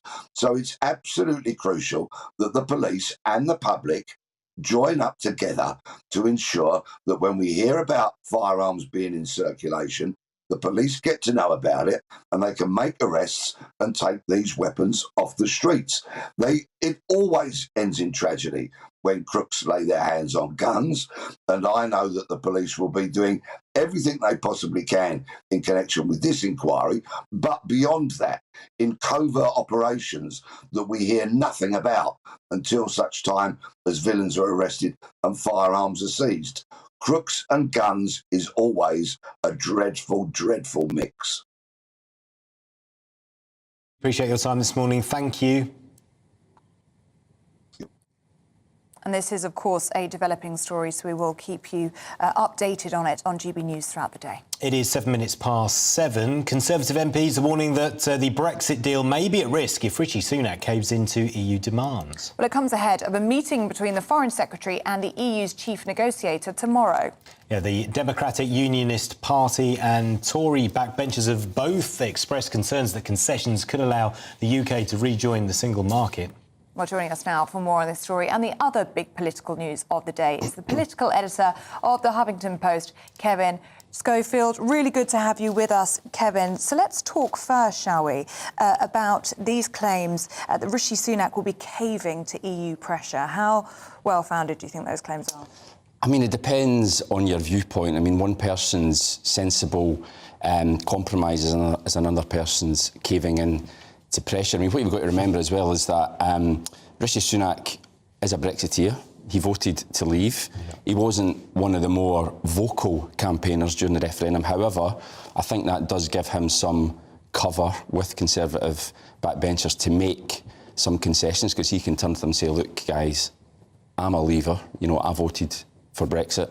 You can trust me to bring about a deal which makes good on the verdict to the British people back in 2016. That being said, there is obviously the ERG of Conservative backbenchers who are always on the lookout for betrayal and who think that any compromise is a sellout.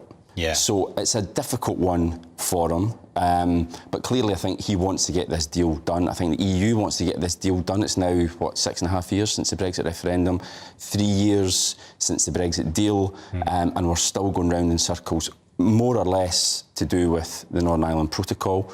And yeah, I think a deal will be done, but it will involve, as these things always do, some people having to accept some tough compromises. So you're saying you think he is going to take on the ERG then? I think he's got to, you know. I mean, the ERG successfully managed to bring down Theresa May. They even managed to make life difficult for Boris Johnson. He was one of them. So there comes a time when I think you have to just stand up to these guys and say, look, do you want a Conservative government or not? Or do you want a Conservative Prime Minister or not? You know, we're already miles behind Labour in the polls. The last thing he needs is another civil war over Europe. But that's easier said than done, because these guys are Brexit purists. Yeah. And, you know, I mentioned Boris Johnson. He's not gone away. He's still there in the background. And, you know, Boris being Boris, he will be, you know, not displeased to see Rishi Sunak in an uncomfortable position. So he has to deal with the ERG and Boris Johnson. The ERG will feel emboldened by the fact that Rishi Sunak has already backed down twice to his backbenchers on housing targets for councils, for one. And onshore wind farms. There's a rebellion as well over the online safety bill. One Conservative MP put it to me that although the Tories have got a majority of around 70 seats, in actual fact, if more than 25 Conservative MPs don't want something to happen, then it just won't happen. You know, that's the kind of caucus that is there. That's enough to nudge Rishi Sunak in a particular direction, because with less than 2 years to an election, the last thing he wants really is civil war being played out week after week after week. So he has to pick his battles. But this is one I don't think that he can avoid. But of course there is concern as well, but from the DUP, from Tory backbenchers, former MEP Ben Habib talking to The Express even, they're concerned that if Rishi Sunak does cave into this EU pressure, that it could allow the UK to rejoin the single market, which is an absolute no-go, a massive problem for these Brexiteers, for these purists. Yeah, I mean, I don't think that's on the cards. I mean, even Keir Starmer has said that rejoining the single market is not on the agenda, even if Labour win the next election. I think that's a bit of a scarce story, really. I just don't think that is feasible. Although him and Sadiq Khan have both talked about closer alignment with the EU. Yeah. And difficult to know what that means. They haven't really fleshed that out, have they? No, I mean, as well, there was a few weeks ago, there was a bit of a row over senior government sources talking about a Swiss-style arrangement where there would be closer alignment, not full single market membership, but, you know, you'd do little deals here and there to try and smooth trade links between Britain and the EU. But I think in terms of rejoining the single market, I just don't see that happening. Certainly not in the near future. But if there was to be closer regulatory alignment, though, doesn't that open them up to the criticism, if that deal were to happen, that you would be a rule taker, not a rule maker? Because you're not in the EU then, so you're not having any influence over the rules, you're just following them. Well, exactly, and that's always been the argument against joining the single market while not being a member of the EU, that you're right. Feels like we're going back. We're just going back up to that's the thing, we're digging it all up again. Totally, yeah, we are going round in circles, and I think that's why Rishi Sunak is quite keen to get a deal done and finally get Brexit done, to use that famous phrase. But yeah, it's you know, it's these things are always, it's about weighing up the costs and the benefits. Yeah, what you maybe give up in sovereignty, you would probably benefit from in terms of economic growth at a time when the government, and it's one of Rishi Sunak's 5 promises, obviously, is to grow the economy. You know, he's wanting to take down trade barriers rather than put more in place. Kevin Schofield, really good to have you in the studio with us today. That's political editor of the Huffington Post there, Kevin Schofield. It is 7:13. Let's bring you up to date with some of this morning's top stories. And a 7-year-old girl is in a life-threatening condition in hospital after a suspected drive-by shooting in North London. A total of 6 people were injured in the attack, which happened outside a funeral in Euston. The police are appealing for witnesses, and they say no arrests have yet been made. Sir Keir Starmer has announced plans to allow patients to self-refer themselves to specialists. He was writing in the Sunday Telegraph. The Labour leader said the move would get rid of bureaucratic nonsense. He also says a future Labour government would turn GPs into direct NHS employees rather than running their own practices. Almost a quarter of non-emergency 101 calls went unanswered in Scotland in the first 7 months of 2022. That's according to new figures. Police Scotland say almost 217,000 calls were affected, while the longest wait for an operator was 1 hour and 40 minutes. The Scottish Labour Party say people are being put in danger. Motorists are being warned to expect a plague of potholes by spring. The RAC says a combination of rain and recent freezing temperatures is the perfect recipe for potholes to start peppering the roads. They also say vehicle breakdowns are already on the rise.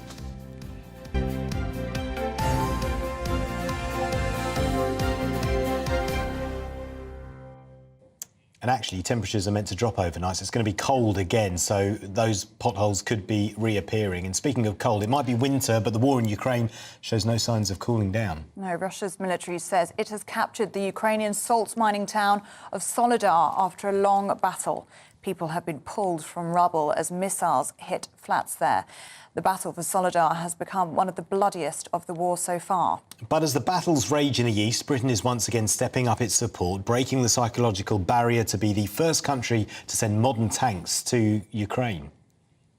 Well, joining us now is the defence editor of the Evening Standard, Robert Fox. Robert, good morning to you, and thank you for joining us.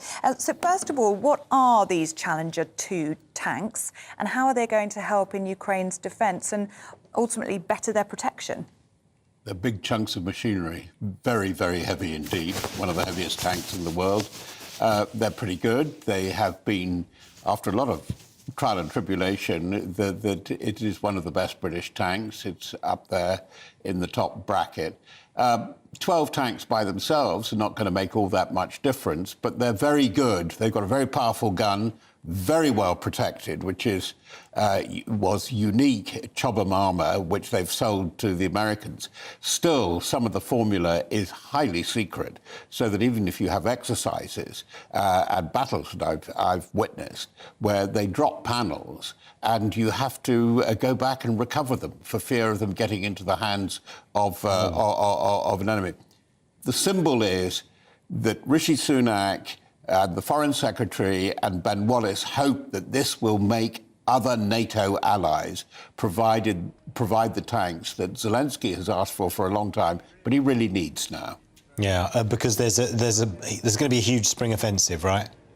Well, we've said that, and then people say, oh, no, there's no sign of it yet. But one of the biggest developments was the reshuffle at the top of the Russian military and the whole command and effort in Ukraine by Putin only a few days ago, where he put the top guy, Valery Gerasimov, in charge of the whole thing. And it really is a last throw. It's something, as you might say, rather vulgar or bust now, because it seems to me that Putin is really saying that he cannot raise another army in a hurry, another 250,000 to fight on through the summer, through the next winter, and wear the Ukrainians down in that way.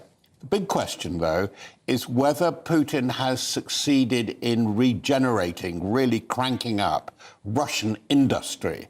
This missile attack that you've reported on Dnipro, was that missile built in the last few weeks or the last few months? There are rather ominous signs that the armaments industry is really cranking up again. Right, OK. And this town of Soledar, I mean, how strategic is it? Well, you know, every town is strategic to the propagandist. And one thing that's interesting is that the Ukrainians did admit that they'd had an awful battle for this. They were claiming only last night that they still had parts of it. I'm not sure about it.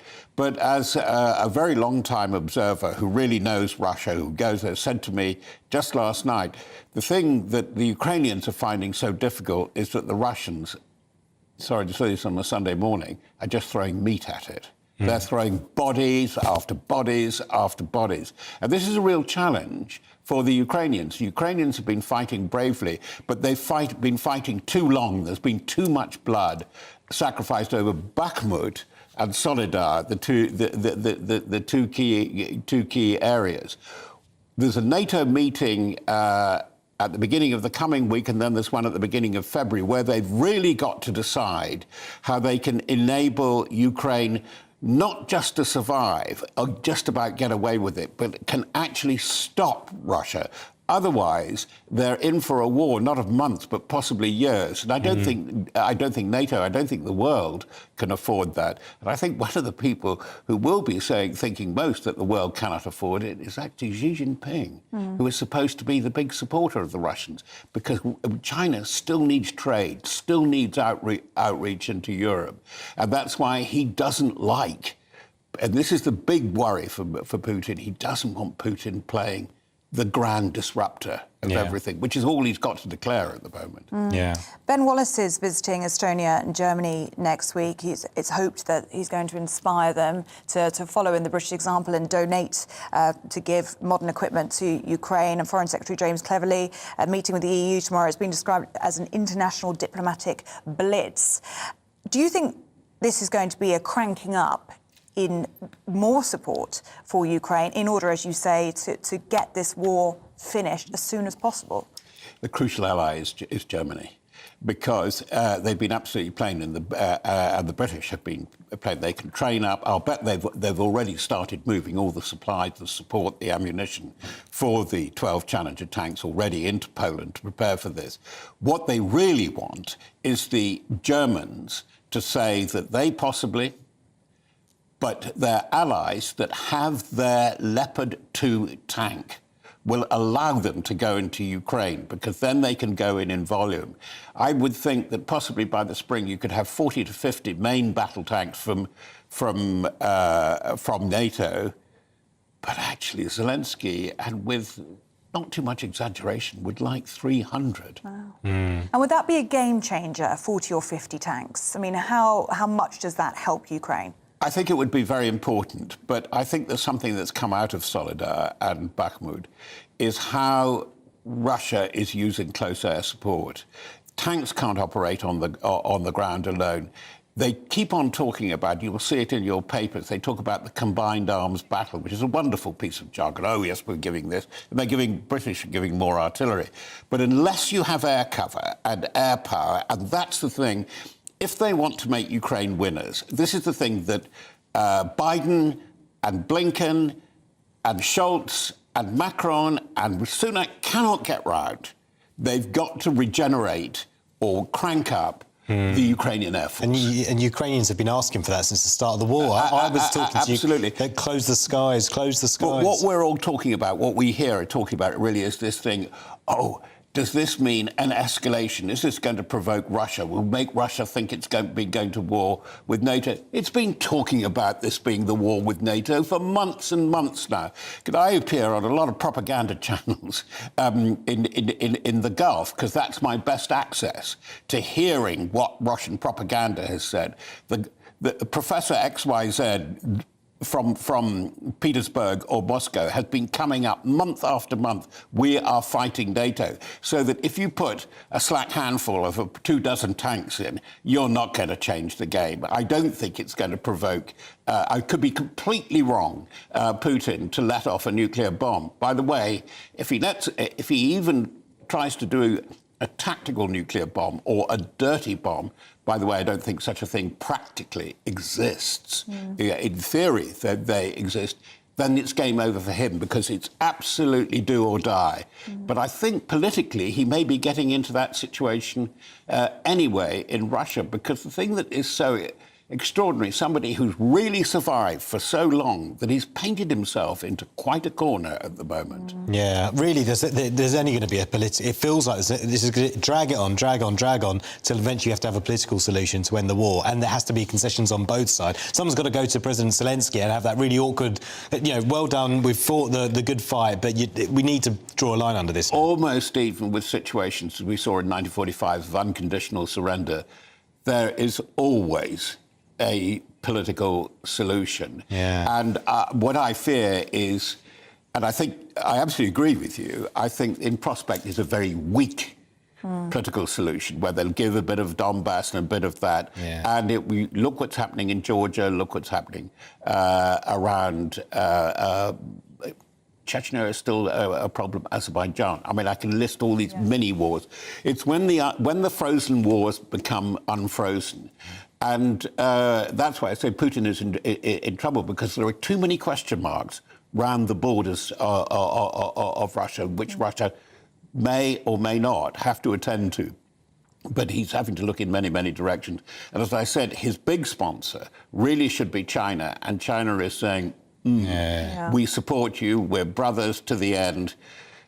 But the end may not be quite what you think it is. Robert Fox, fascinating analysis as always. You're with us in the next hour as well. Thank you so much. Thank you very much. Thanks, Robert.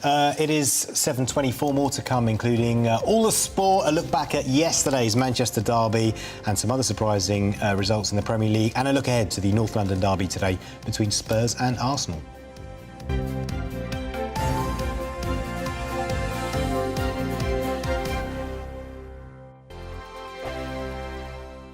Monday to Thursday nights on GB News. At 6, it's Dubes & Co. 7 o'clock, Farage. At 8, join Mark Stein. And at 9, Dan Wootton Tonight, followed by Headliners. On TV, radio and online.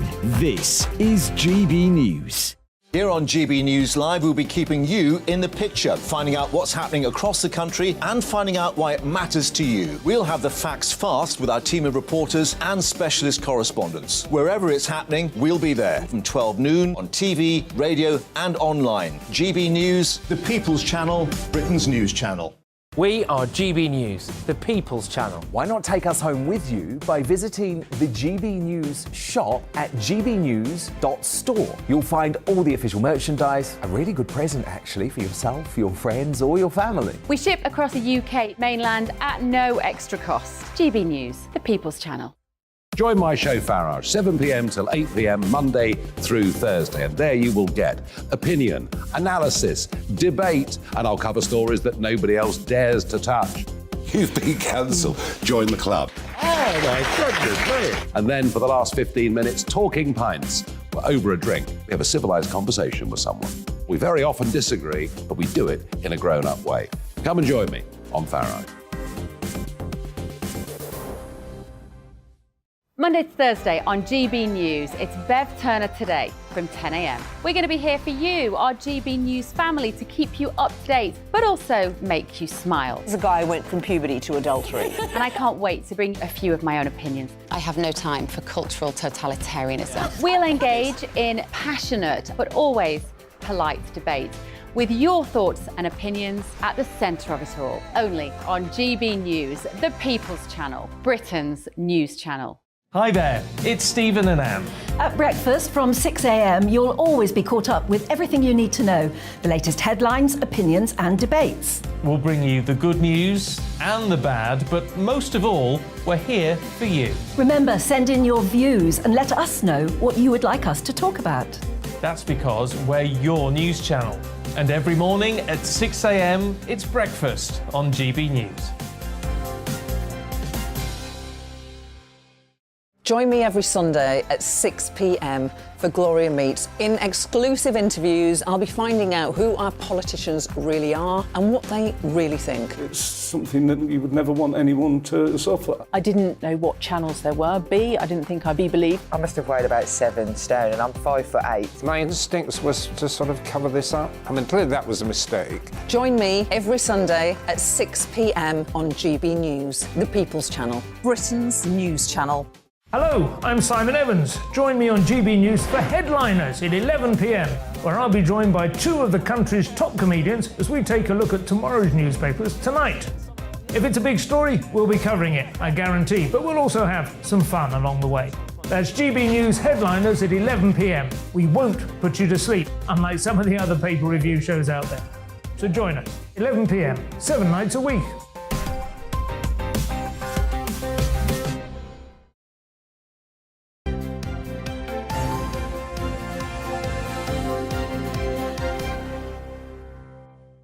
Welcome back. The time has just gone 7:28. You are watching and listening to Breakfast with Ellie and Paul. And at 7:28, it means it's time to go through all of yesterday's Premier League action and today's Premier League action with sports journalist Aidan McGee. Aidan. How you doing, OK?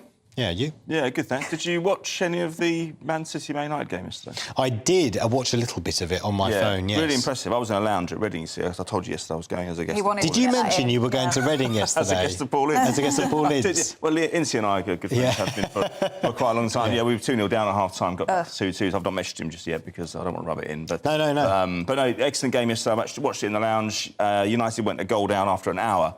Now, it showed a lot of character, actually, because City usually win that fixture. To take the lead there, or to go behind, rather, against City at home, that's a really tough assignment to pull that back. Controversial because of the VAR situation, but United scoring 2 goals to plunder the 3 points there. And you have to say now, despite that VAR controversy, they're a point behind City. We said yesterday, Michael Brown, are United back in the title race, or are they in the title race, having not been anywhere near it previously? A point behind City, you'd have to say they're there right now, yeah? Yeah, sure. And so that puts pressure on Arsenal to go and get a result today. They don't want to step up against Spurs. No, I don't know if it puts pressure on them. I think it eases things up a little bit because City didn't take the advantage yesterday. So what it does is a huge incentive.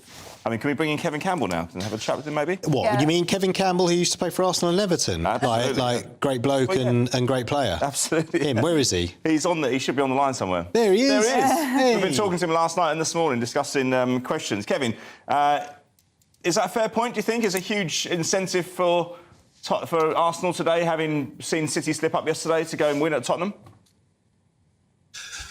I definitely think so. Morning, by the way. Yeah, I do. I think it's a great opportunity for Arsenal to stretch the lead. Still a lot of games to play, obviously, but Arsenal have been doing very well. Very difficult place to go, Tottenham. Tottenham need this win as well, so that's why it's going to be a fascinating game. But if Arsenal have designs on shocking everybody and winning the title, they need to take 3 points. I remember you scoring the second goal for Arsenal against Tottenham back in about, when was it, December 91? I think it would have been a 2-0 win at Highbury. What are these games like to play? And they don't strike me as particularly enjoyable, although if you score the second goal in a 2-0 win, I imagine you probably quite enjoyed it quite a lot. Yeah, there's a lot of pressure. Obviously, the rivalry is fierce, and you go into these games, you know, if you're not winning, you make sure you don't lose, because there's a lot of people who work together and the banter will be flying around. But if you win these games, it really does set you up nicely. Spurs battered Arsenal this last season. 6 months ago and really unhinged Arsenal's attack for the top four, and Spurs got it. So, there might be a little bit of payback there for Arsenal. We're going to find out if they've learnt from that. We're going to find out just how much they've improved. And it's going to be a really tough game. It looked like a huge blow for Arsenal, didn't it, when they lost Gabriel Jesus during the World Cup? But Eddie Nketiah's come in. OK, it was only Oxford, I suppose you could say, in the FA Cup. But he looks as if he's fitted seamlessly into that side. Yeah, Eddie looks comfortable in the team. Let's be honest. Everyone was questioning, wondering whether Eddie could carry that mantle, but he has done in the Premier League and in the Cups. He's done very well. So, he's integrated into the team nicely, and that front three, which is so young but so potent, so talented. Arsenal have big things about them. They think they could carry the team forward until Jesus is fit. Kevin, as a former Everton striker, I just wanted your reaction on that news from Everton yesterday that the owners were asked not to go for their own safety. What do you think of that? Well, listen, I don't condone any violence or anything, but I just think there's a lot of frustration in the fan base. It's a very difficult time at Goodison Park at the moment, solely because season after season after season, the fans are going through the same kind of trauma. The team are not doing well. There's not even a foundation in the team. Frank Lampard's come in. I think he's done okay, considering what he's had to inherit at the club. And the fans have had enough. The fans have realised that it seems as though they're being led down the garden path, so to speak. So, they're defending their right to support their club, whether you agree with it or not. And obviously the directors were told not to come to the game for their safety, which is really terrible, because this is the times where you should be pulling together. But it's that toxic at the moment. The fans are just unhappy because it's the same old story. Kevin, two simple questions. A, would you stick with Frank Lampard at Everton? And B, can Arsenal go the distance? I say yes to both. I say stick with Frank Lampard because Frank Lampard isn't the problem. The problem is what's been going on previously. And can Arsenal do it? Arsenal can do it. The key is, will they do it? It remains to be seen on the pitch. Oh, no, you can't. Will they do it? Do you think they will, yes or no? I've already said, yes, I think they will do it. But the key is, we're going to find out on the pitch. Because you know what? What I think and what happens on the pitch is totally different. So we'll see. Yeah. Good to see you, Kevin. Really appreciate your time. Thanks for speaking to us. What a great guy. Great striker as well. Yeah, he was. I remember Fox in the box. Yeah, he came through. He had the build of a boxer, I have to say, in an era when footballers probably... I know, they were pretty... Upper body was a big thing back then. Yeah. And he won a huge amount of medals at Arsenal, won the league title once, won the Cup Winners' Cup in '94, went to Forest and became a hero in Everton in a different way because they were fighting relegation quite regularly. He was one person who really stood up for them. Yeah. What else you got for us? Well, we've got Chelsea are playing today. They need a reaction, big time. I mean, a poor performance earlier in the week against Fulham. Lots of different players are there. You're questioning whether they're going to be there for the long haul. But pressure on Graham Potter as well. Palace at home. Palace haven't won there, I think, since about 2015. So it looks like a home banker for them. They're not in great form either, Palace. But so if you're going to turn it around Chelsea, it starts today, certainly. Yeah. And Newcastle-Fulham as well? Newcastle, yeah. I mean, Fulham are in excellent form, so I wouldn't consider that a home banker. No. But Newcastle, yeah, I mean, listen, they're in the title race as well, no question about it. I mean, you have to say they were said to have stunk the place out last week at Arsenal in a 0-0 draw, but the fact is they went to the Emirates and got a draw, so you have to say they're still in it. Certainly if we're going to say that City and Arsenal are, City and United are, we have to say Newcastle there as well. Mm. Just to recap on yesterday as well, I mean, we got Liverpool losing 3-0 at Brighton. Yeah, we can't go without mentioning. No, not at all. I mean, this is the thing. I mean, we haven't really touched that much on Southampton's win at Everton. We tend to, when we come on this show, I don't know if it's me, we tend to comment on the doom, don't we? The doom situations. But Southampton, what a result for them. Yeah. 1-0 down at Everton as well, quite early on in the game, and James Ward-Prowse picks those 2 goals out of the sky. I mean, you know, you'd say that maybe England missed something by not having him at the World Cup. You might suggest, especially on the free kicks. But Liverpool, yeah, Jurgen Klopp said that was his worst performance as Liverpool manager. He's been there 8 years. And I saw a clip of Jurgen Klopp in a press conference afterwards. He's not happy. He was getting really annoyed with journalists. Yeah, he was. Look, he does that quite often. But the fact is, he needs to get annoyed with his players because they let him down yesterday, big time.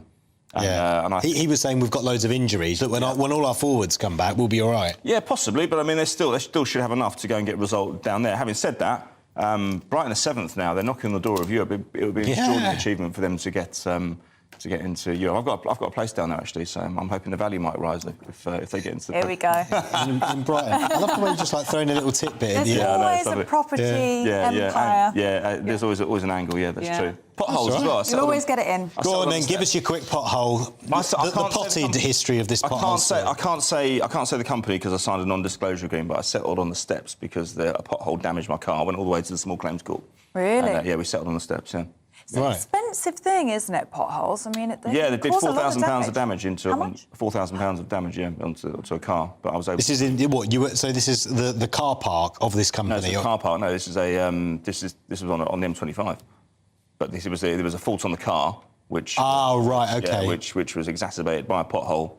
And I was settled on the steps. Can't say the company, unfortunately. No, sure. But, OK. So it was part of the company, partly the car company's it was also fault, it was two incidents. The first one was a speed bump. The second one was a pothole. But I mean, it was actually the oldest speed bump in London, believe it or not. Fun fact. It was, yeah. And it was laid. Where is the oldest speed bump in London? It's in Linver Road in Fulham. When was it laid? When was it built? 1952. You're about 32 years out. Oh. Wow. OK, so 1923 or something? No, much more recent than that. The other way? Right. No, the 3 years out. Oh. OK. 84. Hang on. One second. They're telling us to wrap now. I don't know why. I don't know why. Can you wrap up, please? No. Lots of things we were just going to segue into the world's oldest speed camera. Yeah. 1984, the oldest speed bump in London. Right. Aidan, you can literally throw anything at him and he'll talk about it. What's that? Go to break. OK, sure. Go to break. Right, let's go to a break then. We'll do the papers after this.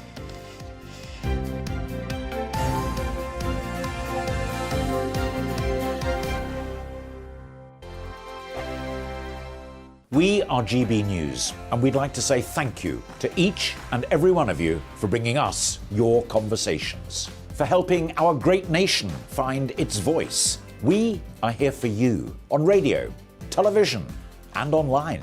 Across England, Scotland, Wales and Northern Ireland. It's not the BBC, you actually get your facts right. We are proud to be GB News, the People's Channel, Britain's news channel. Monday to Thursday, 9 p.m. till 11 p.m. Join me, Dan Wootton. I'll bring you the sharpest takes and hottest debates. Do you not believe in prison? I don't believe in prison. I'm completely stunned. I guarantee you there'll be no spin, no bias, no censorship. I actually was personally quite offended by it. And no reason to go to bed. So I guess they've always been quite woke. That's Dan Wootton tonight on TV, radio and online. Monday to Thursday from 9 p.m. till 11 p.m. on GB News. The People's Channel, Britain's news channel. My name's Tom Harwood and join me 9:30 a.m. every weekday for The Briefing, your one-stop shop for everything you need to know about what's going on in politics today. I wonder if this is a deal that might need to be like the biscuits in this factory, twice baked. Is there not an opportunity here to win out against the extremes? Tom Harwood, GB News. What are you going to do about it? Things should have been done differently, and they certainly are being done differently. Don't miss it. The Briefing with me, Tom Harwood, 9:30 Monday to Friday on GB News. Every morning from 6 o'clock, we'll wake you up with GB News Breakfast with all the stories you didn't know from the night before. So whether it's serious news, entertainment or your own views from all over our great nation, we're here to kick off your day with a smile. And the national media should be reflecting and reporting what's happening here. You will notice the northwestern accents. Whether you're with us on TV, radio or online, every morning, it's breakfast from 6 a.m. Hope you can join us. We are GB News, right across the nation. You can get us on television, on radio, on digital. We're absolutely everywhere. Amazing! You see, amazing! You remind me of me in the European Parliament. But here's the most important bit. We are not part of the mainstream establishment. We think and speak just like you do. We are the People's Channel. Magnificent. That's really, really thoughtful. Come and join us on GB News, the People's News Channel. Join me, Nana Akue, Saturday and Sunday afternoons on GB News. Expect fiery debate and passionate discussion as me and my panel tackle some of the biggest topics hitting the headlines. It's a place for everyone's opinion. No one gets cancelled, but no one gets an easy ride. Oh, she's on it today! Be ready for conversations that are fierce, frank, and of course, fun. Every Saturday and Sunday afternoon from 4 p.m. on GB News, the People's Channel. We are GB News, the People's Channel. And right across the United Kingdom. You can find us on Sky Channel 512. Virgin Media Channel 604. Freesat Channel 216. Freeview Channel 236. And YouView Channel 236. You can also take us with you on DAB Plus Radio. With the GB News app and at the website gbnews.uk. We're absolutely everywhere. Come join us on GB News, the People's Channel, Britain's news channel.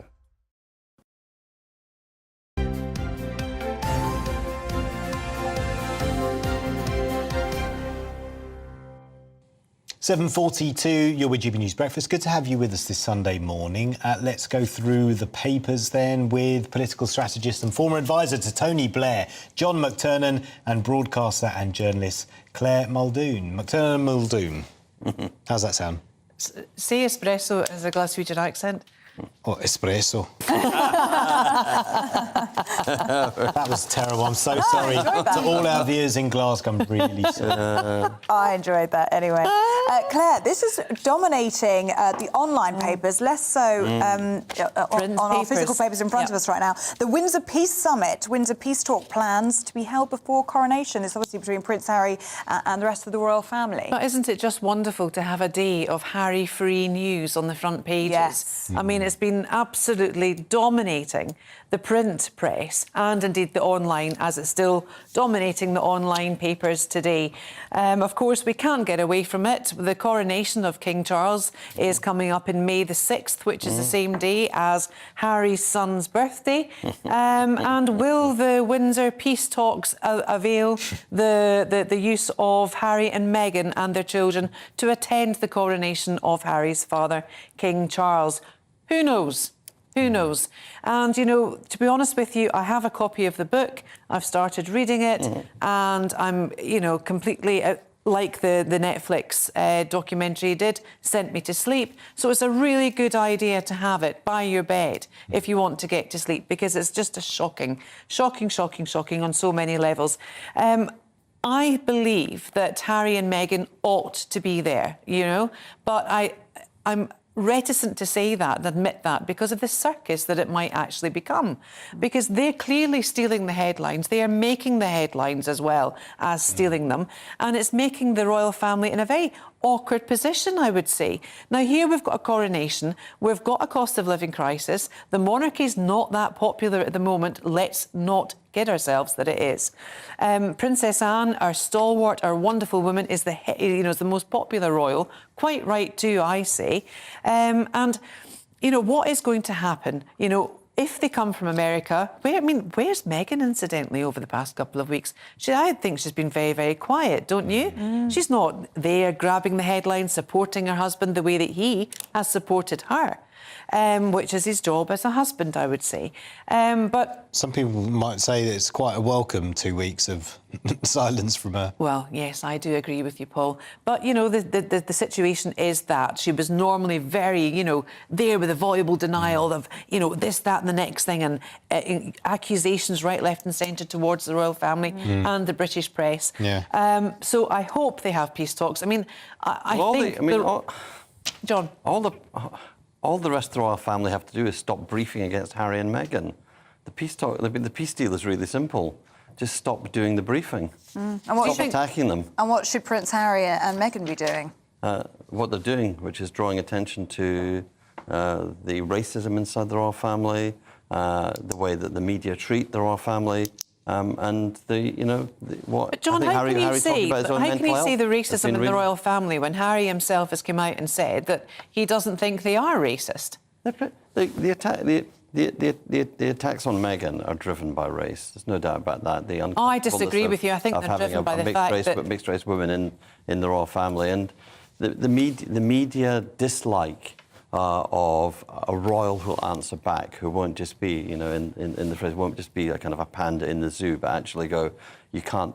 I think the biggest thing that Meghan did to the royal family, to be honest, is bring a Hollywood mentality in, which is, in Hollywood, if you trash a star, you never get to cover anybody who's associated with that star again. And here, and apparently in Britain, you can trash a member of the royal family and you get exclusives next week for it.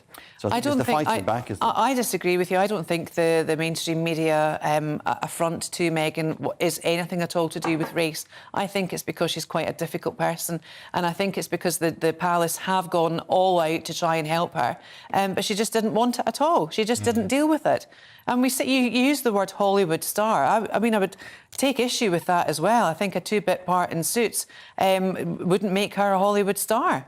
It's the Hollywood integrated approach to media, which is you cross me or you cross any of the clients that I have. You never get one of our stars again. And I think it's amazing that you had the BBC royal correspondent being interviewed about.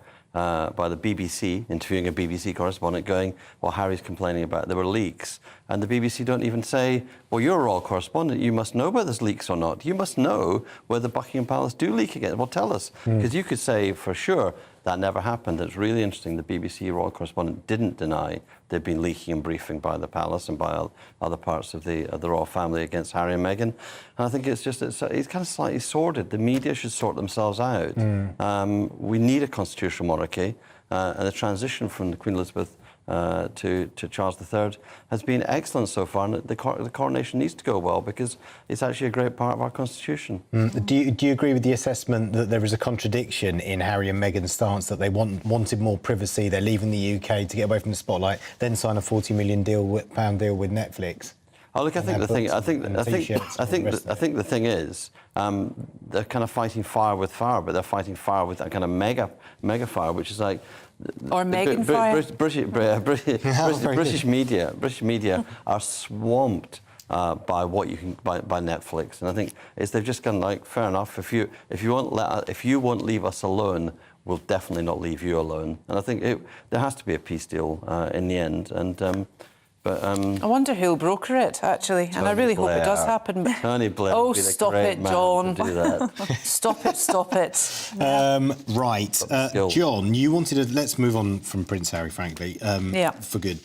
Page 2 of the Another Times. entitled man. Well, yeah. Well, Boris Johnson had £800 credit facility as PM. What's this? £800,000.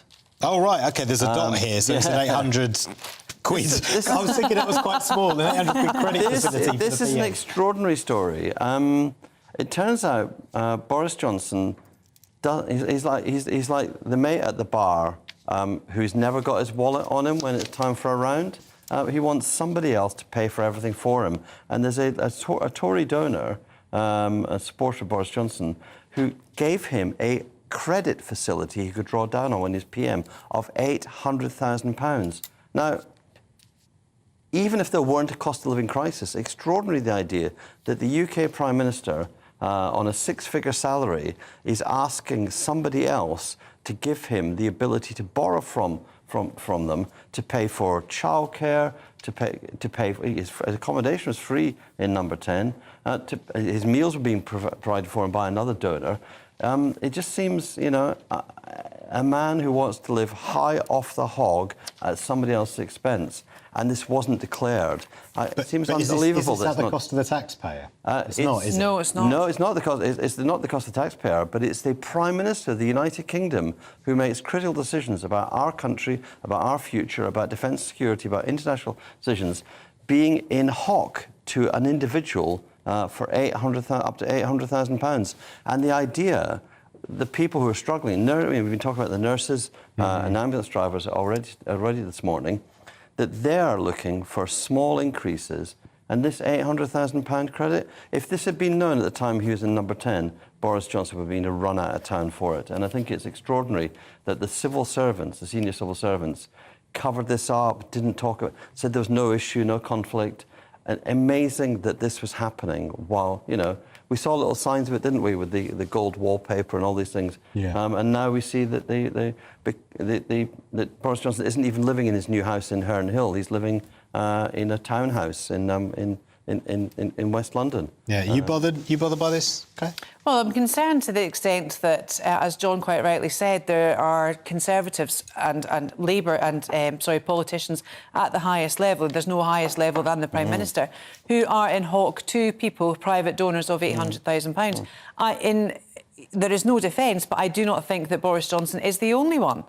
You know, and when you know, Tony Blair was in power, he managed to accrue quite a large property empire with his wife, using their children as well. So if they have the means, then they can. He's not the only one. However, there are other stories that we're going to talk about that will show the VIP lane to purchase PPE, etc. That's more dangerous to me than someone getting an £800,000 credit from a friend or a backer. Mention it as you just have. Yeah. Go on, tell us more. Right, OK, so front page of the Mirror it is today. Tory donor tycoons £4.5 million to destroy PPE. Now, this is separate to Michelle Mone and her company, MedPro, who she's stepping back from. She says she's done nothing wrong, I have to say that. However, there are investigations underway. Now, what's happened here is, out of the 20 of the VIP fast tracks recommendations by the Lords, 20 of them were Conservative MPs that have, have said, yes, please let this contract go through. As a result, there is millions of pounds worth of defected PPE stuff that is now being incinerated. What a waste of money. Okay. And this is taxpayers' money. Okay. This is at the cost of taxpayers' money. OK, we'll have to leave it there, but thanks for mentioning that last one. Yep, thanks to both of you. You're back in the next hour, aren't you, Claire? John, thank you very much. Thank you. Loads of you getting in touch. It's National Pothole Day today, so we want to share some of those with you. Jane's been in touch saying Edinburgh is the pothole capital of Europe. The capital city of Scotland is an absolute disgrace, she says. Yeah, although Jean says the Isle of Wight has got loads of potholes all over the island. Peter says here in Bolton, where I live, some of the potholes are that deep you need mountaineering gear to get out of them. Pictures, please, Peter. Yes, Susan says the M4 motorway in Wales has terrible pothole problems on both east and westbound carriageways. And Ian says potholes are just another example of successive governments' underinvestment in UK infrastructure for decades. Well, do keep them coming in on any of the stories that we're talking about today. GBViews at gbnews.uk. Coming up, the latest update on the shooting in London. We'll get an update on that after the weather. Hello, I'm Craig Snell and here's your latest forecast from the Met Office. Well, looking ahead to today, certainly the brighter day of the two, and for most of us it will certainly be feeling a good deal colder than it did yesterday. So here's yesterday's area low pressure. It's now moving off into the continent, and that is allowing us to start to drag in some very cold air from the Arctic as we go through the course of Sunday. So out there at the moment, we've still got some overnight rain and hill snow across parts of England and Wales, but that will continue to sink its way southwards and begin to break up. To the north of it, lots of sunshine actually for northern England and southern Scotland, but frequent snow showers further north across Scotland being brought in on a fairly brisk wind. So feeling very cold up here, highs only 2 to 4 degrees.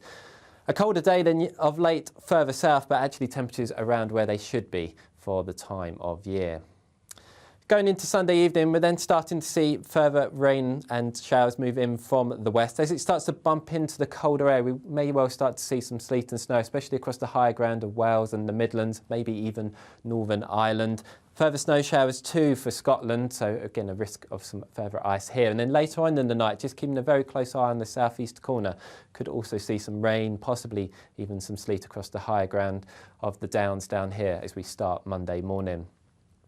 But for most on Monday, it's going to be a cold start, but plenty of sunshine for a good chunk of the UK. Snow showers continuing across the far north, and then eventually skies beginning to clear across the southern half of England too. So by the afternoon, lots of crisp sunshine around, but it's certainly going to be an afternoon to wrap up warmly. Temperatures really struggling. At best, maybe 7 degrees down towards the very far southwestern corner. And really that sets the scene for next week, especially middle of the week, Tuesday and Wednesday, very similar. Plenty of sunshine inland with a few showers around the coast, but certainly frosty by night, certainly wrap up warm. I'm Michael Portillo. Join me on GB News on a Sunday morning for topical discussion, debate, arts and culture, and sometimes even ethical dilemmas. I don't always agree with you, Michael. Michael Portillo, Sundays on GB News, the People's Channel, Britain's news channel.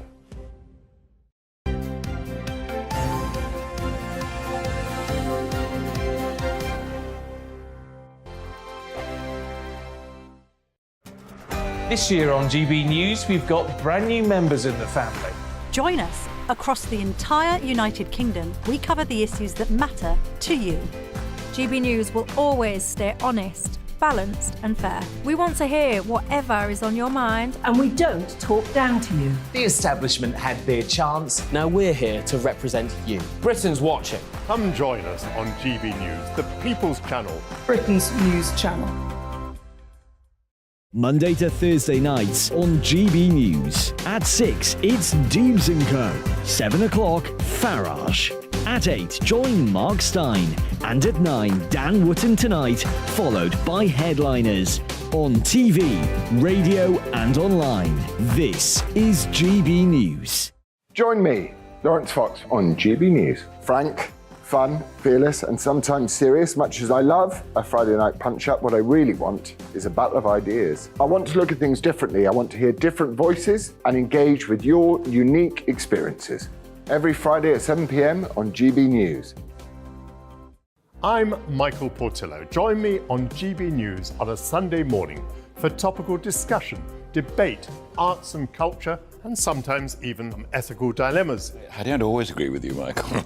Michael Portillo, Sundays on GB News, the People's Channel, Britain's news channel. Hello, I'm Michelle Dewberry and you can join me every weekday 6 till 7 on Dubes & Co. Me and my panel will get stuck right into the day's events and I can tell you, in fact, I can warn you, expect some robust debate, some strong opinions and perspectives from both sides of the fence. It's about you at home as well. I love to read out all of your comments, or at least as many as I can. So join me, Michelle Dewberry, Monday to Friday, 6 till 7 on Dubes & Co. Hello there, it's Eamon Holmes here from Breakfast on GB News. We're not just on your television and your screens, you know. We're on DAB plus digital radio, so you can listen to your favourite shows on the move. If you've not yet listened to GB News Radio, it's very simple. We're on your radio player and TuneIn apps, on your smart speaker, phone or tablet, or online at gbnews.uk. Take us with you wherever you go. GB News Radio. You never have to miss a moment of the People's Channel. Monday to Thursday on GB News, it's Bev Turner Today from 10 a.m. We're going to be here for you, our GB News family, to keep you up to date, but also make you smile. The guy went from puberty to adultery. And I can't wait to bring a few of my own opinions. I have no time for cultural totalitarianism. We'll engage in passionate, but always polite debate, with your thoughts and opinions at the centre of it all. Only on GB News, the People's Channel, Britain's news channel. I'm Mark White. As GB News Home and Security Editor, I cover those key issues that are so important to you. Our authorities, our communities doing all they can to combat violent crime. With the public services under unbearable strain, why are we still failing to control our borders? Defence, the first priority of any government, has been continually hollowed out. Can we trust our politicians to protect the armed forces? Join me, Mark White, on GB News.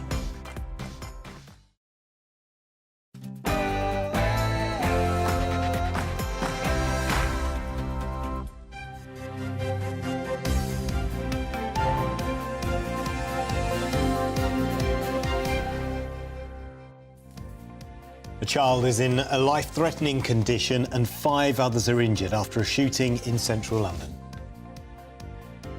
Good morning, it's 8 o'clock on Sunday the 15th of January. This is Breakfast on GB News with Ellie and Paul. Here are your top stories this morning. A 7-year-old girl is in a life-threatening condition following a shooting near a church in central London. The Met has launched an urgent investigation into the shooting, which also injured 5 others. Rishi Sunak is under pressure this morning following reports he was softening people up for concessions that would leave the Northern Ireland Protocol intact. It comes as the Foreign Secretary James Cleverly prepares for further talks with the EU tomorrow. Britain is to send 14 Challenger 2 tanks to Ukraine to help support local forces against the ongoing Russian invasion. The Defence Secretary will travel to Estonia and Germany next week to try and convince other European nations to do the same. And it's National Pothole Day. This is where the public is encouraged to call out damage on their local roads and streets. Get in touch with your pothole problems. We're going to try and share as many as we can throughout the programme. You can email us gbnews@gbnews.uk or you can tweet us at gbnews.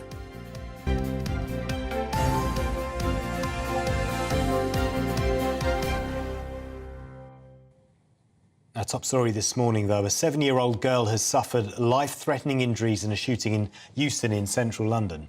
And another girl, aged 12, and 4 women were also injured, although the Met Police say all are currently safe and stable.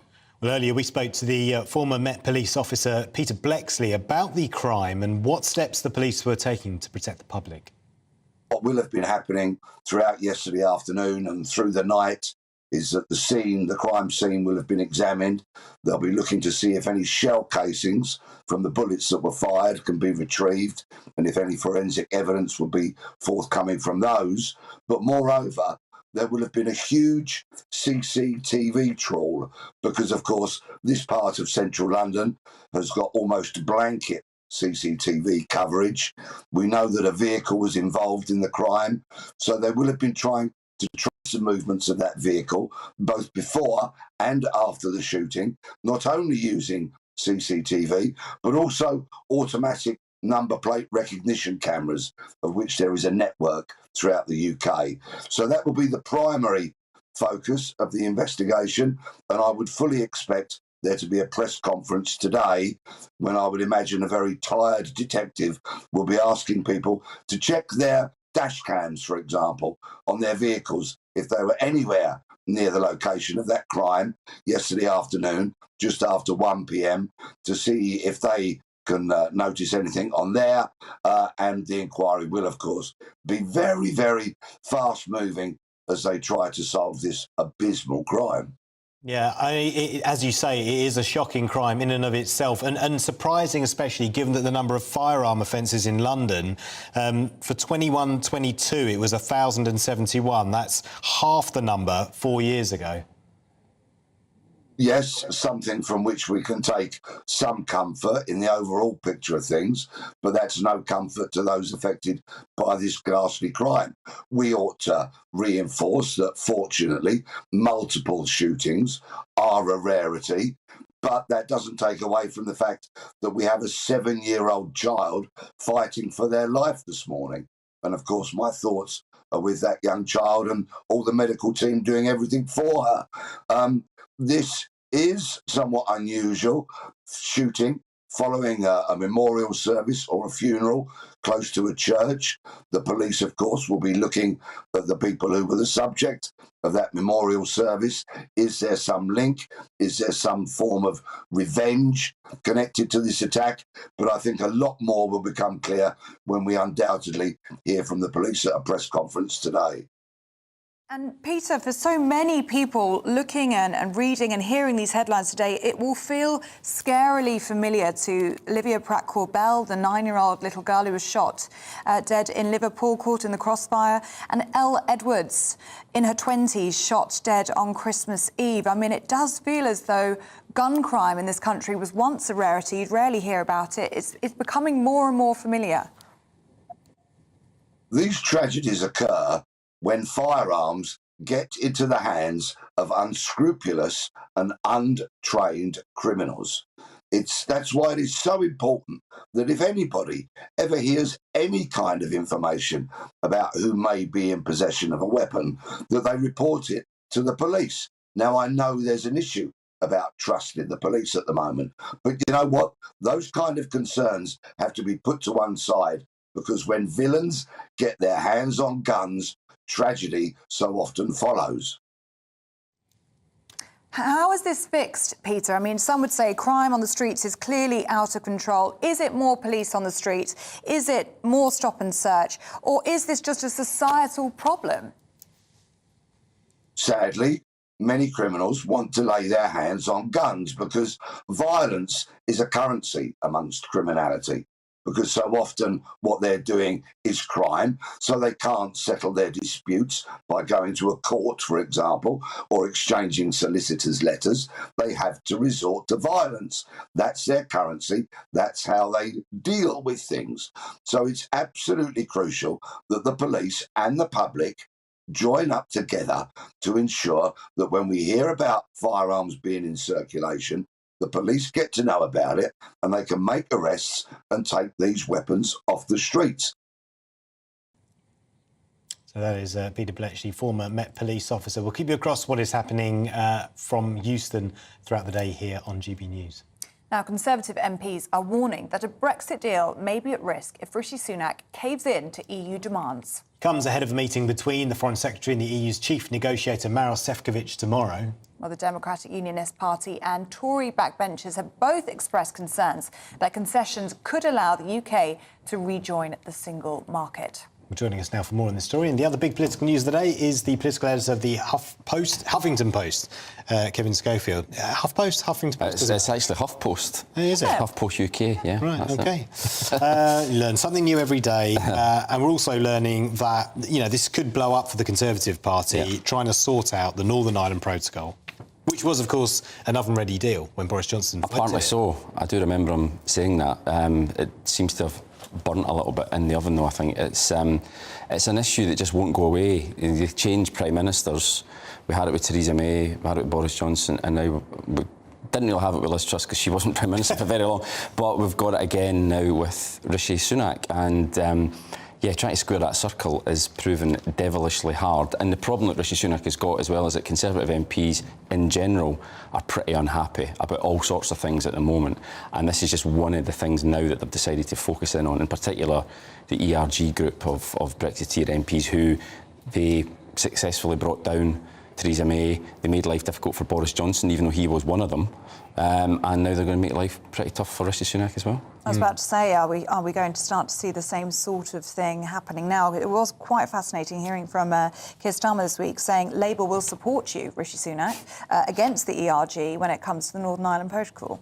Yeah, I mean, that's an offer I think that Rishi Sunak probably can refuse. I mean, he certainly doesn't want to be getting a deal done and through the House of Commons on the back of Labour votes. That would just be politically toxic for him and would demonstrate how divided the Conservative Party are on this issue as well as other issues. So, how weak he is. Well, absolutely. Which is what Labour want to paint. Yeah, exactly. So even though he's got on paper a 70-seat majority, in actual fact, you know, something like a Tory MP said to me, 25 MPs, Tory MPs is enough really to make Rishi Sunak think again about anything. So he's already U-turned on house building targets, onshore wind farms.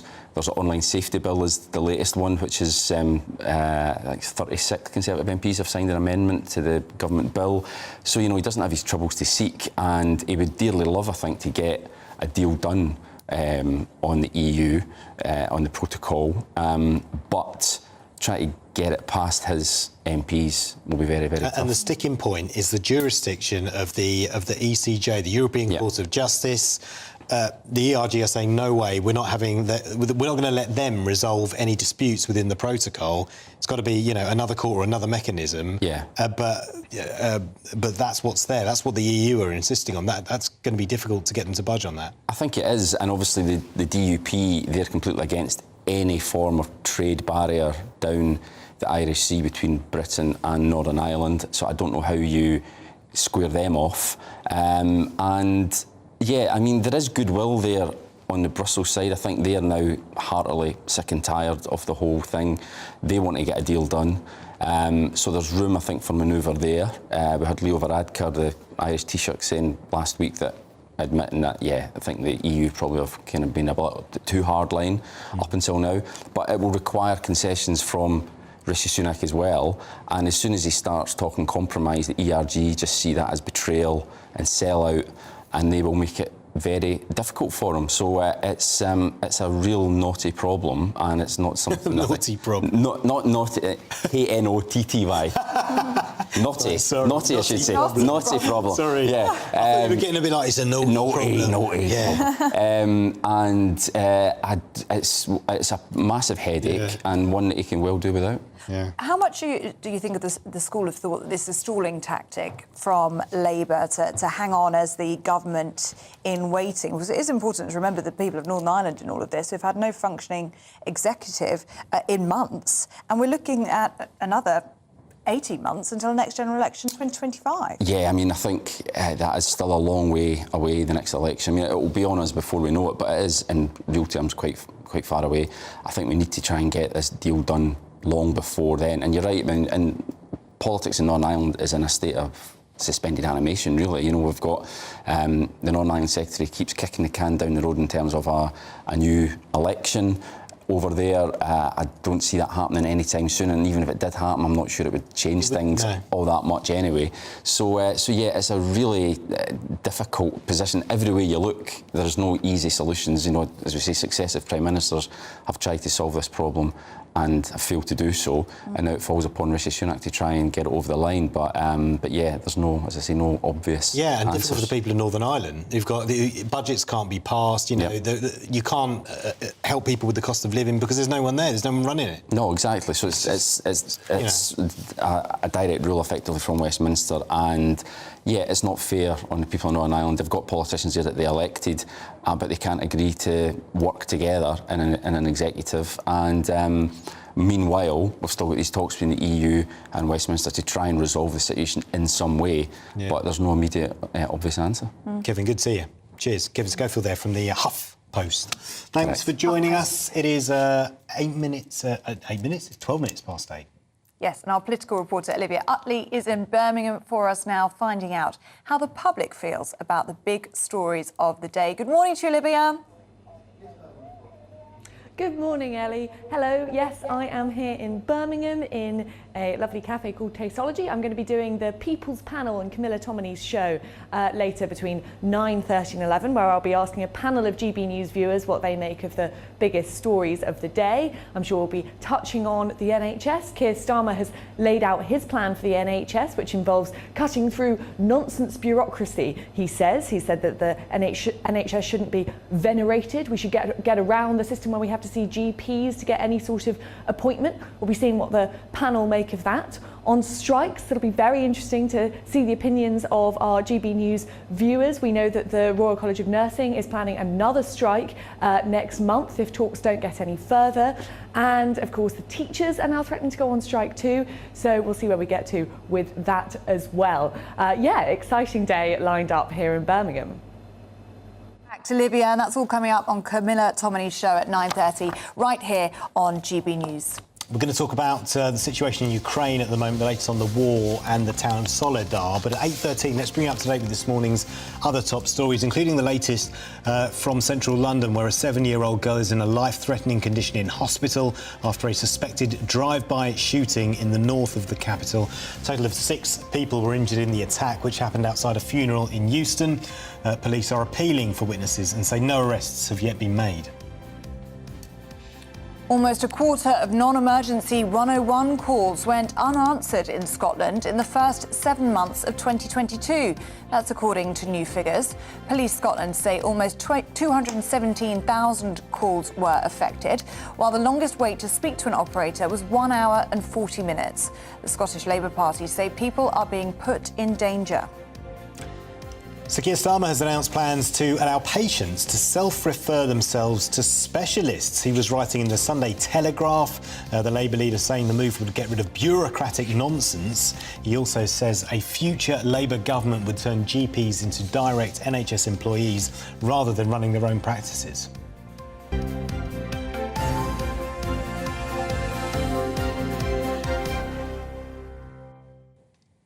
Well, it might be winter, but the war in Ukraine shows no signs of cooling down. Russia's military says it's captured the Ukrainian salt mine town of Soledar after a long battle. People were pulled from the rubble as a missile hit flats. The battle for the town has been one of the bloodiest of the war. But as the battles rage in the east, Britain is once again stepping up its support, breaking the psychological barrier to be the first country to send modern tanks to Ukraine. Well, joining us now is the defence editor of the Evening Standard, Robert Fox. Thank you, Robert, for joining us once again. So for those that don't know, what are these Challenger 2 tanks that we are sending to Ukraine, and how much will they help in their defence and in their protection?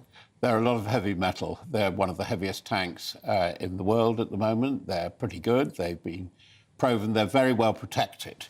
This is one of the main things, the protection, and it's got a very powerful gun.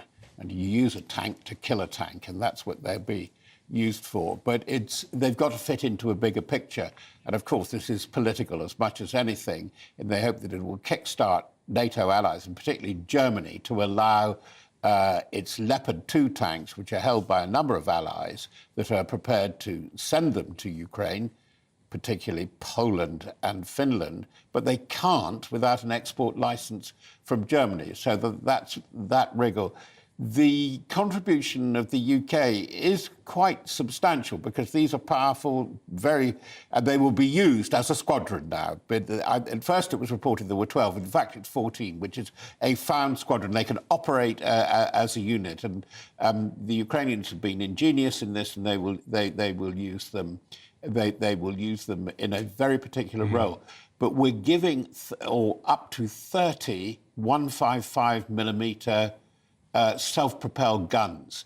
Now, that really is something. They're very good guns. They haven't been used fully by the British Army, but whenever there have been displays, you've always seen allied foreign armies. And what do these look like? Well, they look a bit like a tank, funnily enough, because they can move on tracks by themselves. But they're called self-propelled guns. They're self-propelled howitzers. They've got a 5-person crew, and a lot of ladies are now in the Royal Artillery. I think they will be. They said they'll follow the tanks, but I think that they're getting ready already in Estonia to prepare tank crews. Up to 60 are going to go into training immediately from the Ukrainian army, and preparing the artillery. I think it's a real push forward because there is a sense now that there will be a decision point, that the thing will come to a crunch, probably sometime around the late spring. And there is some worry that, trying to get Germany to give permission, to get the EU to coordinate its efforts. By the way, in monetary terms, Germany contributes more than the UK at the moment. But the delay. For Sunak, there's quite a political problem with this because he's quite reluctant. He's not gung-ho like Boris and Liz Truss were talking about boosting the defence budget. He wants to hold the defence budget. And what he is doing in Ukraine, and this is where the other shoe drops, it's got to be part of UK defence and security. And that awful word, nobody really knows what it means, resilience planning. We are now going through a process, and things are moving so fast, it's natural, of yet another defence and security review by stealth. Yeah, they seem to happen all the time. Yes, because things change so much. Right. I was looking at the last one. The last one hadn't worked out the consequences of COVID. COVID, what's that got to do with defence? Yeah. Look how much the military has been used. Look how the military has been called in for the strike. Yeah. Migration problem. Call in the Navy. Yeah. Call in the Royal Marines to do this, because so much public service is required, and the public service entity for helping out with things like COVID, with old people's home, is weak. Yeah. And they call on the military all the time. And there is a great deal of concern in the military circles, in the military family as a whole, which is about 4 or 5 million people associated with, that actually they want to cut the numbers yet again. This is horrible. This is actually the time when you don't cut personnel. But Spreadsheet Rishi thinks is being persuaded that that's the way to do it. Yeah, well, we spoke to Major General Chip Chapman earlier, who's pointing out An that old friend. when you got an old friend of yours. Oh, excellent! And he was saying that if you get these Leopard tanks from Germany and you get the Challenger tanks from Britain, you need to fit them with the same ammunition, and there is a logistical problem there as well. And communication. Oh yes, of course. They're all on different. Probably one's on Windows, one's on Apple. They're talking about it, the Leclerc from France, which is a very sophisticated tank. Right. By some, it's estimated to be about the most sophisticated. It's so sophisticated, it's expensive, and it's difficult. So you've got these Ukrainians driving French, German, English tanks. They don't talk to each other. The crucial one is the Leopard. Right. But they're talking dozens and tens and whatever. But if you talk to Mr. Zelensky's command, actually, we'd like a slack handful of about 300. Yeah. Robert, can we have a word on the town of Soledar, which we mentioned there in our introduction? Russia says it's captured that salt mining town in the east of the country. How significant is that? It's significant because it's got the salt mines where you can put a lot of reserves, you can put a lot of ammunition, you can put a lot of supplies. And that is the big question, is whether Russia has really, against the odds, managed to crank up its defence industries. Now, the missile strike you reported actually was on Dnipro, and it does look as if it's very, very serious. 12 reported killed, many, many more missing. Was this a new missile? Was it a newly minted, newly manufactured missile? And that really is the concern. I think that it's a testing time that the West is going to be, the NATO, the EU, to crank up its contribution, really crank it up, because it's not only to ensure Ukraine survives, but there is a real worry that Russia, by throwing in sheer numbers of people and with new munitions, could overwhelm the Ukrainian forces on the front line. Yeah, I bet one of those tanks could deal with a pothole, couldn't it? I think it would probably make a few too. Make a few too, yeah. Some people you better ask Chip about that. Yeah. He's apparently... Well, some people might think that there have been tanks down their road looking at some of the potholes. But thank you. Cheers, Robert. Thank you. Really appreciate your time. Because it is, of course, National Pothole Day, and we're going to talk some more about that after this.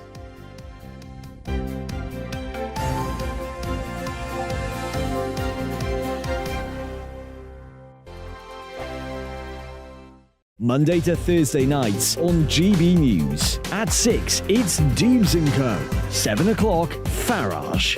At 8, join Mark Stein. And at 9, Dan Wootton Tonight, followed by Headliners. On TV, radio and online. This is GB News. Here on GB News Live, we'll be keeping you in the picture, finding out what's happening across the country and finding out why it matters to you. We'll have the facts fast with our team of reporters and specialist correspondents. Wherever it's happening, we'll be there from 12 noon on TV, radio and online. GB News, the People's Channel, Britain's news channel. We are GB News, the People's Channel. Why not take us home with you by visiting the GB News shop at gbnews.store. You'll find all the official merchandise, a really good present actually for yourself, your friends or your family. We ship across the UK mainland at no extra cost. GB News, the People's Channel. Join my show Farage, 7 p.m. till 8 p.m. Monday through Thursday. And there you will get opinion, analysis, debate, and I'll cover stories that nobody else dares to touch. You've been cancelled. Join the club. Oh, my goodness, brilliant. And then for the last 15 minutes, talking pints. We're over a drink. We have a civilised conversation with someone. We very often disagree, but we do it in a grown-up way. Come and join me on Farage.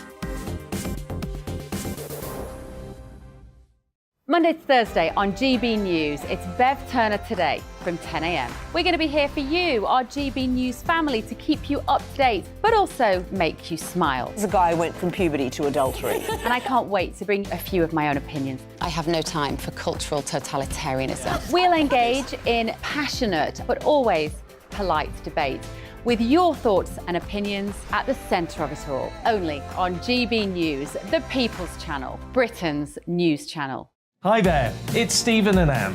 At breakfast from 6 a.m, you'll always be caught up with everything you need to know, the latest headlines, opinions and debates. We'll bring you the good news and the bad, but most of all, we're here for you. Remember, send in your views and let us know what you would like us to talk about. That's because we're your news channel. And every morning at 6 a.m, it's breakfast on GB News. Join me every Sunday at 6 p.m. for Gloria Meets. In exclusive interviews, I'll be finding out who our politicians really are and what they really think. It's something that you would never want anyone to suffer. I didn't know what channels there were. I didn't think I'd be believed. I must have weighed about 7 stone and I'm 5'8". My instincts was to sort of cover this up. I mean, clearly that was a mistake. Join me every Sunday at 6 p.m. on GB News, the People's Channel, Britain's news channel. Hello, I'm Simon Evans. Join me on GB News for Headliners at 11 p.m, where I'll be joined by 2 of the country's top comedians as we take a look at tomorrow's newspapers tonight. If it's a big story, we'll be covering it, I guarantee, but we'll also have some fun along the way. That's GB News Headliners at 11 p.m. We won't put you to sleep, unlike some of the other paper review shows out there. So join us, 11 p.m, 7 nights a week.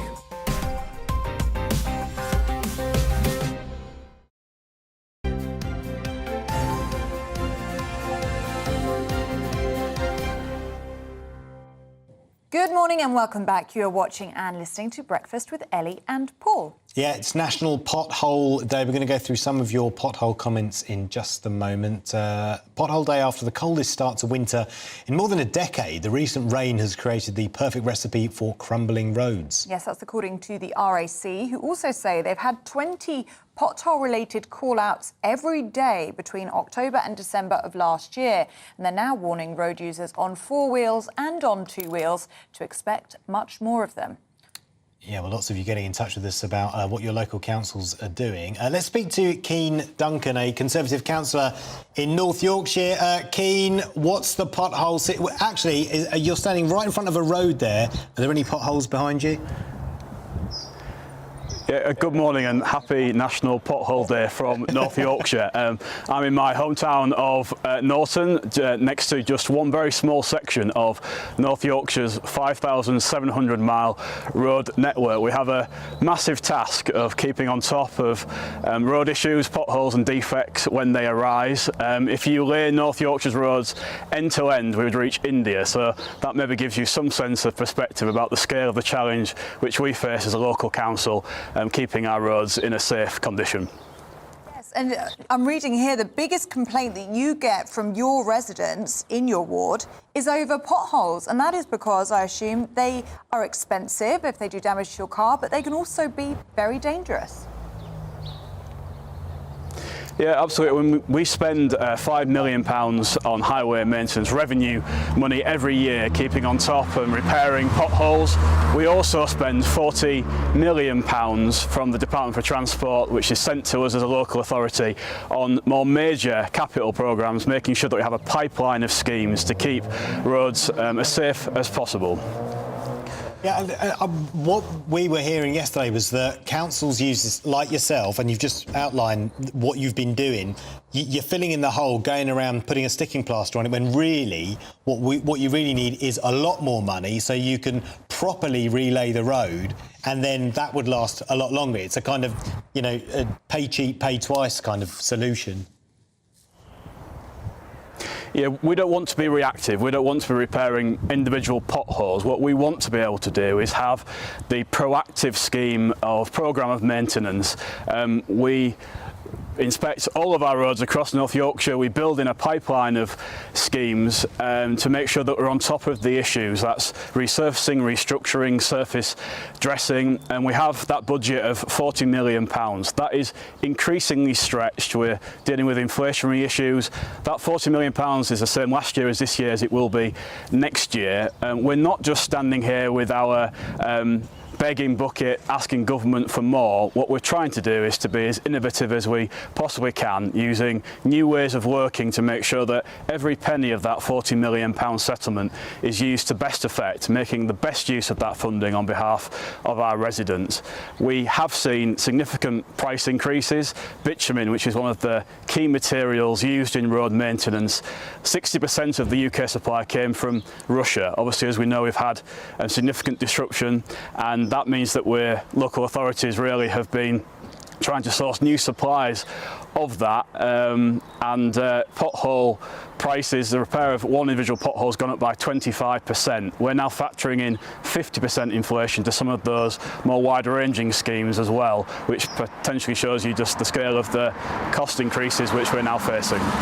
That's really interesting. I mean, Russia's invasion is even affecting things like repairing a pothole. Who would have thought? Keane, you also work quite closely with Transport for the North, don't you? I wanted to ask about that word levelling up. And do you see a difference between the north and south of the country and the discrepancies, the differences in funding from local councils in order to repair potholes? Yeah, I think across the board there is an objective mechanism that the Department for Transport use for allocating funding. We get a significant amount of funding due to the rural nature of North Yorkshire's roads and due to just simply how much of the network that we have in our county. I think it's right that we have fairness in North Yorkshire, given its rural nature. People rely on the car to get around. We have some very rural roads up on the moors and in the dales, which present some particular challenges for us as a local authority. But I think having fair funding is obviously what we're all seeking.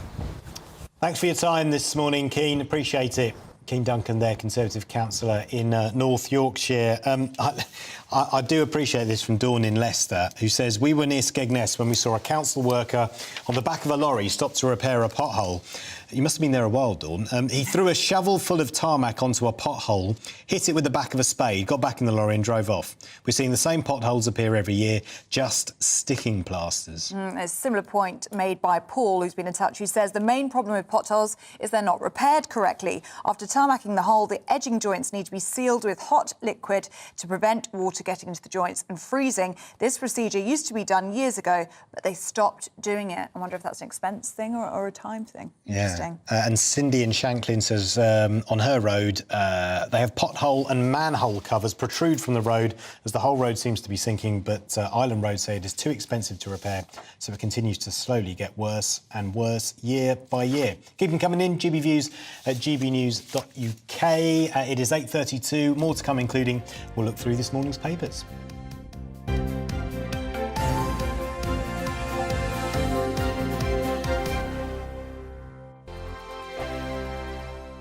We are GB News, and we'd like to say thank you to each and every one of you for bringing us your conversations, for helping our great nation find its voice. We are here for you on radio, television, and online, across England, Scotland, Wales, and Northern Ireland. It's not the BBC, you actually get your facts right. We are proud to be GB News, the People's Channel, Britain's news channel.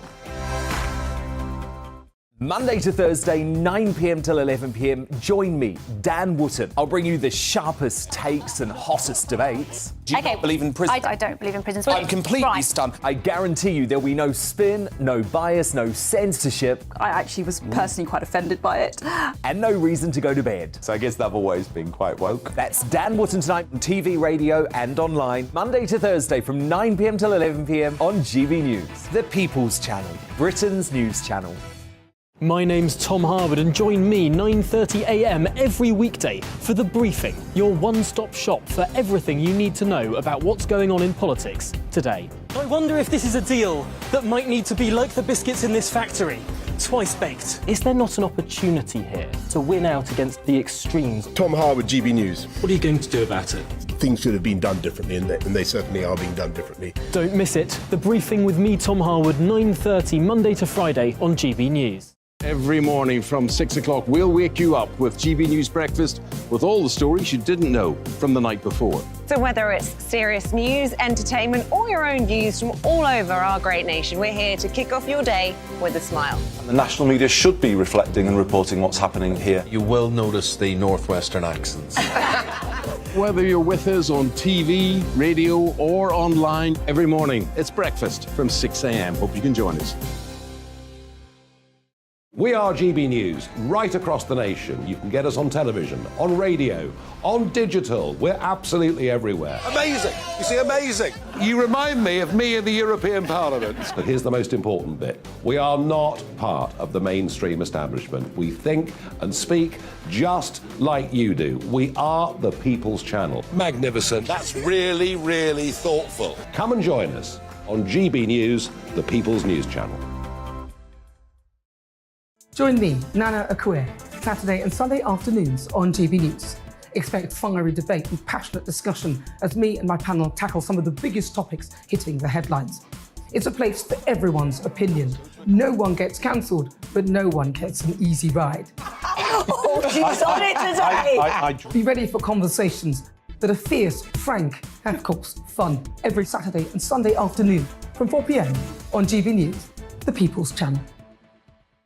We are GB News, the People's Channel. And right across the United Kingdom. You can find us on Sky Channel 512, Virgin Media Channel 604, Freesat Channel 216, Freeview Channel 236, And YouView Channel 236. You can also take us with you on DAB Plus Radio. With the GB News app and at the website gbnews.uk. We're absolutely everywhere. Come join us on GB News, the People's Channel, Britain's news channel.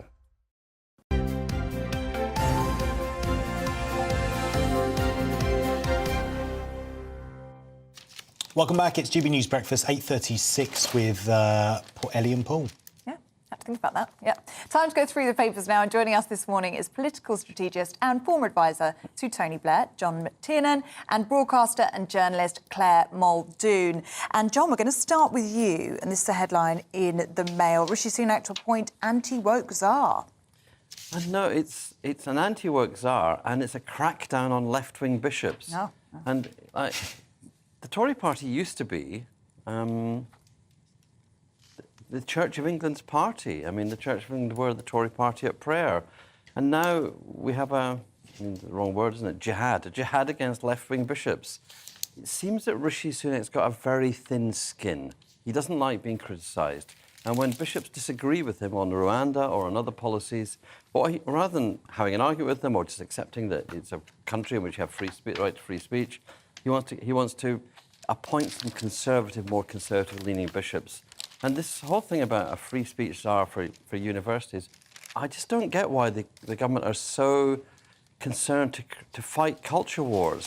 So it's the 21st century, people's views are changing, young people have different views from older people, get real. So just outline for us again, I remember Tony Bell talked about drug czars. When they talk about czars, what does czars Yeah, mean? so a czar, it's funny, isn't it? It's a Russian term. It's a Russian term for an emperor. Another word might be Kaiser that you'd use, or Caesar. But it's a czar is somebody brought into government from outside who's given the authority of government to go and look into an issue if it's a big problem. So, a drug czar looks at the drug issues, an antisocial behaviour czar looks at the problems with antisocial behaviour. In this case, it's an anti-woke czar. So it's as if the country hasn't got bigger issues. Yeah, and he's specifically going to go after left-wing bishops, not right-wing bishops, no, or any other kinds of bishops. bishops. Right-wing bishops are fine. So he's going to The bishop who's quoted in this article repeatedly is somebody who's withdrawn from 3 different appointments because, as a vicar, he has opposed women as bishops and women as priests. Right. So it's like, well, that's where the Church of England is going, is women priests, that's accepted, women bishops, that's accepted. And so to have somebody in the hierarchy of the Church who's against that seems, well... Yeah. But that's the side that Rishi Sunak wants to back, so I just don't know. I don't know. Has the salary been given yet? It hasn't, actually. That's a good point. And I wonder do you wonder what the job specification for that is and where on earth they'd post it? I mean, clearly he's got someone in the frame for it that he wants. They've already chosen a professor from Cambridge, so just... have they? Yeah, OK. Don't worry, no need to apply. OK. Claire, let's go to you, shall we? Yeah. Nicola Sturgeon, we've got 2 stories on her, one in the Telegraph, one in the Times. Yeah. Let's start with the Telegraph, shall we? Well, I'm only bringing these stories because, of course, the Prime Minister was up in Inverness meeting Nicola Sturgeon, and it's not covered much in the papers. And I feel to give GB News is breadth of the country, then we have to talk about it. No, you don't have to. You don't have to explain it. It's good to hear. It's good to hear what's happening in Scotland. Yeah. Well, look, Nicola Sturgeon ready for court scrap if legislation blocked by Rishi. This could be a number of things, but it's actually with regards to her self-ID, gender identification. Sturgeon really could scrap if Sunak blocks new legislation. Nicola Sturgeon is preparing for a legal fight to save her gender reforms if they're blocked by Downing Street. And, of course, this is the gender reforms that were put to the Scottish Parliament, voted on and won with a majority for children as young as 16 to self-ID without the ability of their parents' knowledge or, in fact, anyone's knowledge. They can do it. And anyone over the age of 16 can do it within 6 months. So it's really helping the trans community, but I would say at the expense of women's safe spaces and indeed society as a norm. I think it would deeply disconnect if this was to go through. So what Rishi Sunak has said, and what indeed he can do, the Westminster can veto this. It's never been done before, and I think it's by Section 35 of the Scotland Act. Yeah. And that would shimmy it and jimmy it, in fact, around. But then, as well as that, we've now got Sturgeon in a muddle as she backs away from the referendum, which, of course, the Supreme Court ruled against her having another referendum for Scottish independence. In the summer, she was very clear before this ruling came out, and the leader of the SNP, Nicola Sturgeon, the first Scottish minister, said, no, I'm going to fight it tooth and nail. We are going to get our independence. This is what she says are the view of the people of Scotland.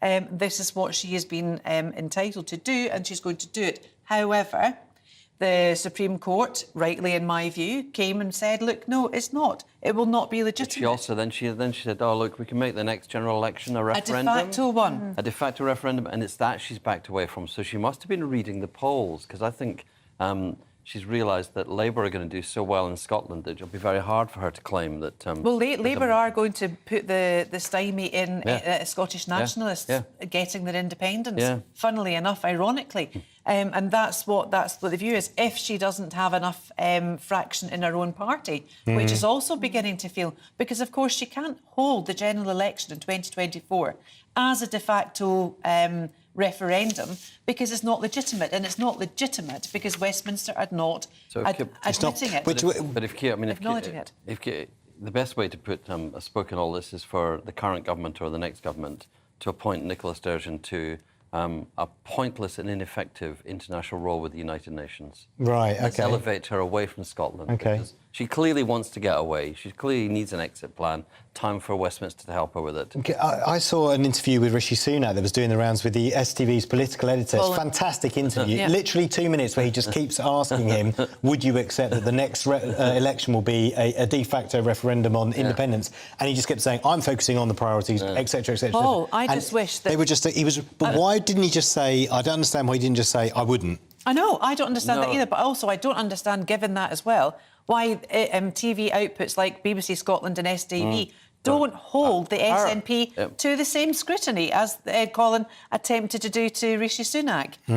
They don't. They seem to get away with it all the time. Well, yeah, that's another issue. But I'm just wondering why Rishi Sunak didn't say, I don't accept that the election would be a referendum. Why didn't he just say very inexperienced Prime Minister, very experienced politician. He's actually not had a lot of exposure to, you know, the way you come up through the ranks and you get on different programmes. You learn actually how bad it looks if you don't answer a question. And a bit of him is like, I'm the Prime Minister. It's your privilege to ask me a question. Don't keep asking me the same question. What would you advise him, John? I'd advise to be more personal, like be a bit talk from your heart, talk like yourself. Don't, you know, you're a rich man. You're married well. Your parents worked hard for you.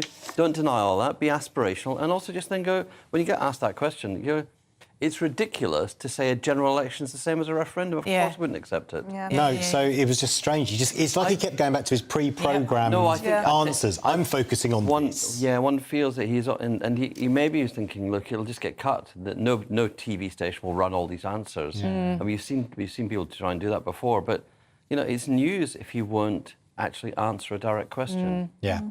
John, let's stay with you, shall we? Something totally different now. In The Sun, 1 in 3 people cannot afford a night out at the pub due to higher cost of living. Yeah, well, we know, don't we, from lots of other stories that pubs are facing a crisis because the cost of beer is going up, because the cost of energy to keep open, because the cost of the food that they provide. And now we've got this other pressure that people can't afford to even go to the pub. And it's the basic right of a British person to be able to relax with a pint of beer or a glass of wine at the end of the day in a pub. And that kind of tells you something really big is going on. It brings to life the cost of living. You know, it's abstract when it's what inflation is and what other things, other prices are going. But this is something which people traditionally have done for centuries in Britain. Go to the pub and you're not able to do it. Now, what's going to happen? Bad for pubs. I also think this is bad for the government because it's about the feel-good factor. This is the feel-good factor turning into a feel-bad factor. Yeah. And that's really bad. Yeah, and the hospitality industry is suffering already. They lost £2.5 billion between June and, I think, the start of this year, partly because of the strikes, partly because... Terrible Christmas, because normally Christmas parties are a big deal, but people were cancelling Christmas parties left, right and centre because you couldn't guarantee to get in and out. Yeah, because of the rail strikes and the bus strikes.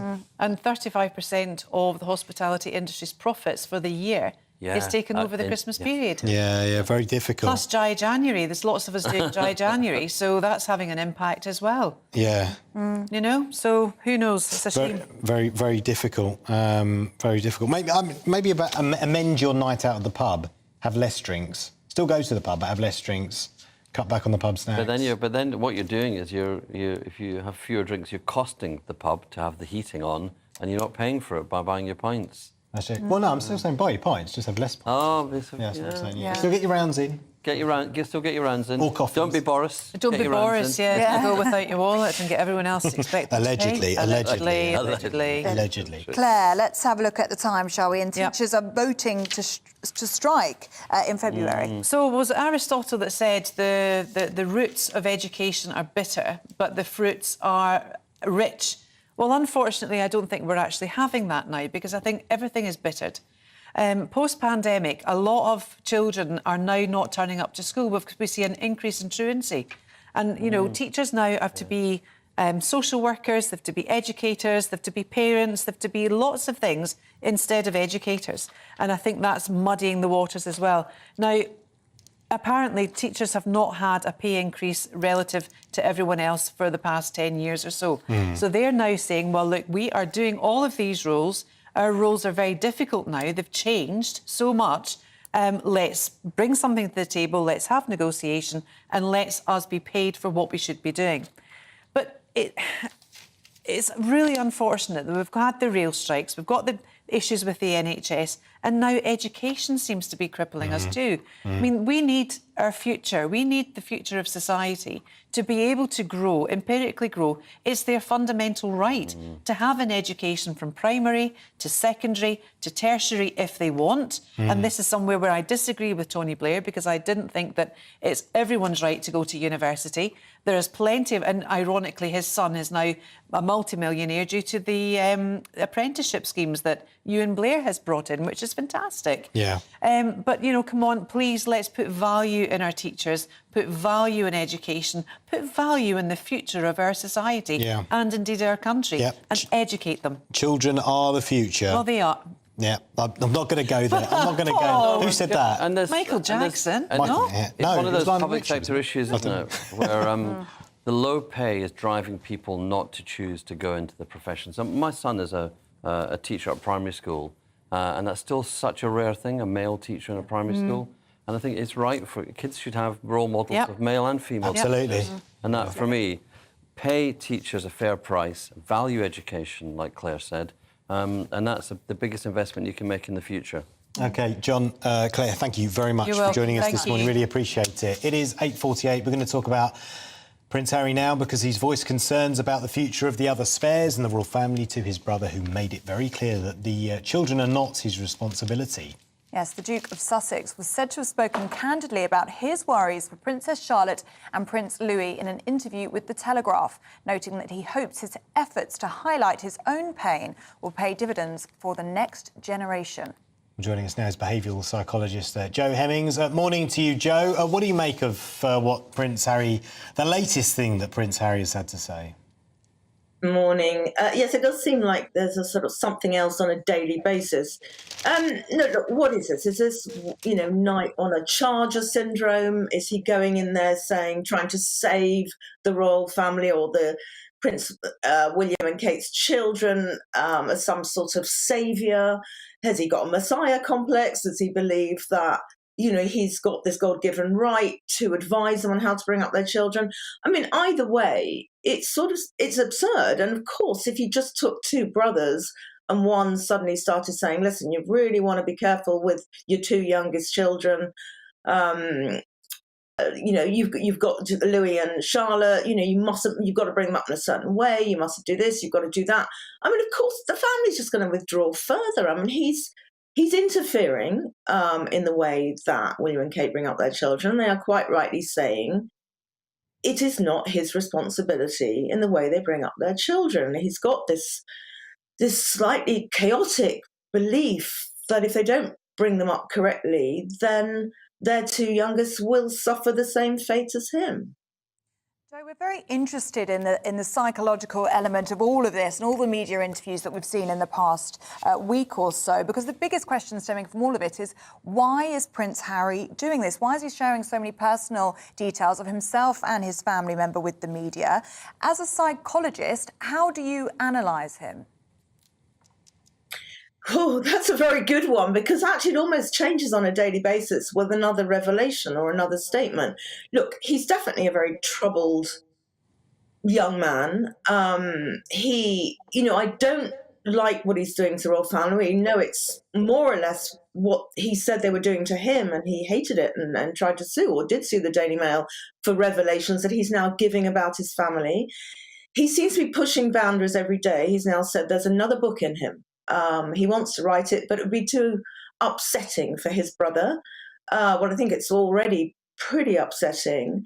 And then at the end of the day, he's still asking for a reconciliation. He's still saying, but I'm waiting for them to come back to me. Now, I think he truly believes he's absolutely right, that he has, in some way, he is able to try and change the royal family, to change the infrastructure, and that they will realise this one day. And by putting the ball in their court and saying, I've reached out to you, well, I suppose he has in some ways, by, spilling the family secrets, then the fact you're not coming back to me to reconcile is proof that I'm right. So I don't think he wants a reconciliation. He just wants change, and he believes he's the one who has the right to tell them how to change. And this, eventually it's got to stop, because the net effect of it is pushing his family further away, plus probably entrenching them deeper in their traditions, some of which may need to be modified for 2023 moving on. I don't know, but this is not the way to do it. And I don't think he sees that. As I say, night on a charger syndrome, where you think he is there to save them from the fate that they're all going to fall into if he doesn't stage an intervention in some way. Some people think that his traumatic childhood he's been manipulated, using his traumatic childhood to give these kind of interviews and behave in the way that he has done. What do you make of that? Well, he's undoubtedly completely rooted in what happened to him as a 12-year-old boy. And I think we all have empathy for the tragedy and the way his mother died, and perhaps, what followed at the funeral and how they had to behave. However, he's now a 38-year-old man. And at some point, you have to process this, you have to park it somewhere, you have to compartmentalize it and get on with your own life. But he feels that anything that, for instance, that might happen to William's children are because of what happened to him when his mother died. And if you take it another generation, the sort of bonds, the connections become more and more fragile and more absurd and unlikely. And it's just that he is everything he is saying, everything he is doing is coming from being stuck, rooted, anchored in that 12-year-old boy's trauma. Yeah, it is really actually very sad. Jo Hemmings, as psychologist there for us, thank you so much for your analysis on everything we've seen from Prince Harry and his recent media interviews in recent days. Coming up after 9 o'clock, we'll have the latest on that shooting in London, in central London. We'll also be asking what makes a great foodie fakeaway and what the hell is a fakeaway. Hello, I'm Craig Snell and here's your latest forecast from the Met Office. Well, looking ahead to today, certainly the brighter day of the two, and for most of us it will certainly be feeling a good deal colder than it did yesterday. So here's yesterday's area low pressure. It's now moving off into the continent, and that is allowing us to start to drag in some very cold air from the Arctic as we go through the course of Sunday. So out there at the moment, we've still got some overnight rain and hill snow across parts of England and Wales, but that will continue to sink its way southwards and begin to break up. To the north of it, lots of sunshine actually for northern England and southern Scotland, but frequent snow showers further north across Scotland being brought in on a fairly brisk wind. So feeling very cold up here, highs only 2 to 4 degrees. A colder day than of late further south, but actually temperatures around where they should be for the time of year. Going into Sunday evening, we're then starting to see further rain and showers move in from the west. As it starts to bump into the colder air, we may well start to see some sleet and snow, especially across the higher ground of Wales and the Midlands, maybe even Northern Ireland. Further snow showers too for Scotland, so again a risk of some further ice here. And then later on in the night, just keeping a very close eye on the southeast corner, could also see some rain, possibly even some sleet across the higher ground of the Downs down here as we start Monday morning. But for most on Monday, it's going to be a cold start, but plenty of sunshine for a good chunk of the UK. Snow showers continuing across the far north, and then eventually skies beginning to clear across the southern half of England too. So by the afternoon, lots of crisp sunshine around, but it's certainly going to be an afternoon to wrap up warmly. Temperatures really struggling. At best, maybe 7 degrees down towards the very far southwestern corner. And really that sets the scene for next week, especially middle of the week, Tuesday and Wednesday, very similar. Plenty of sunshine inland with a few showers around the coast, but certainly frosty by night, certainly wrap up warm.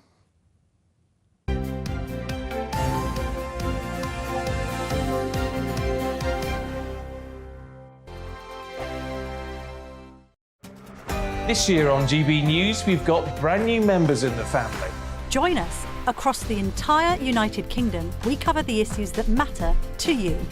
GB News will always stay honest, balanced and fair. We want to hear whatever is on your mind. And we don't talk down to you. The establishment had their chance. Now we're here to represent you. Britain's watching. Come join us on GB News, the People's Channel. Britain's news channel.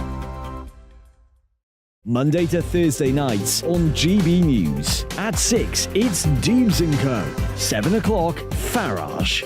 At 8, join Mark Stein. And at 9, Dan Wootton Tonight, followed by Headliners. On TV, radio and online. This is GB News.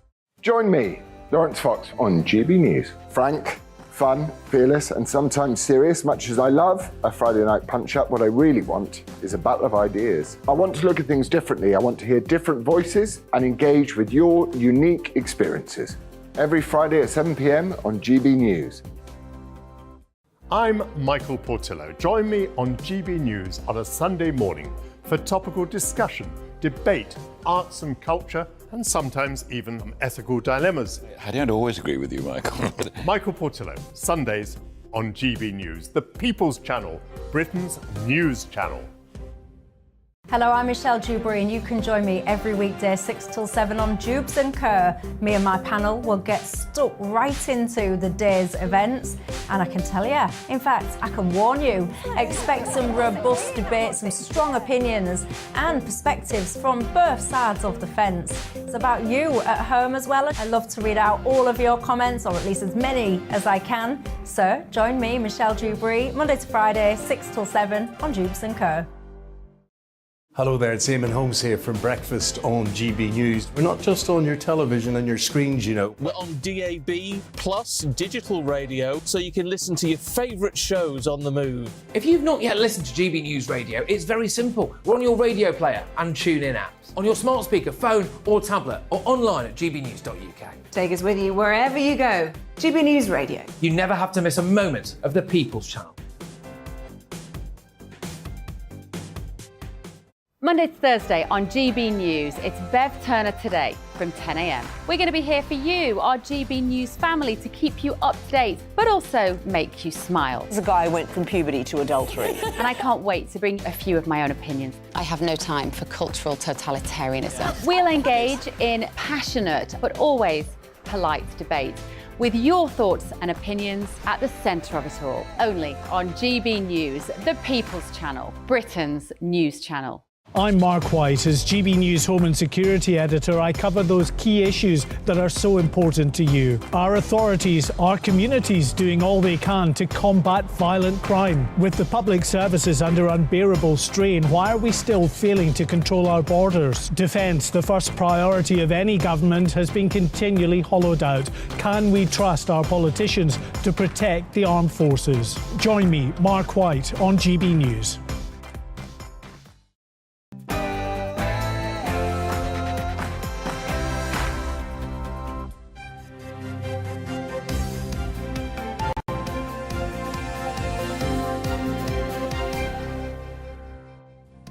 A child is in a life-threatening condition and 5 others are injured after a shooting in central London.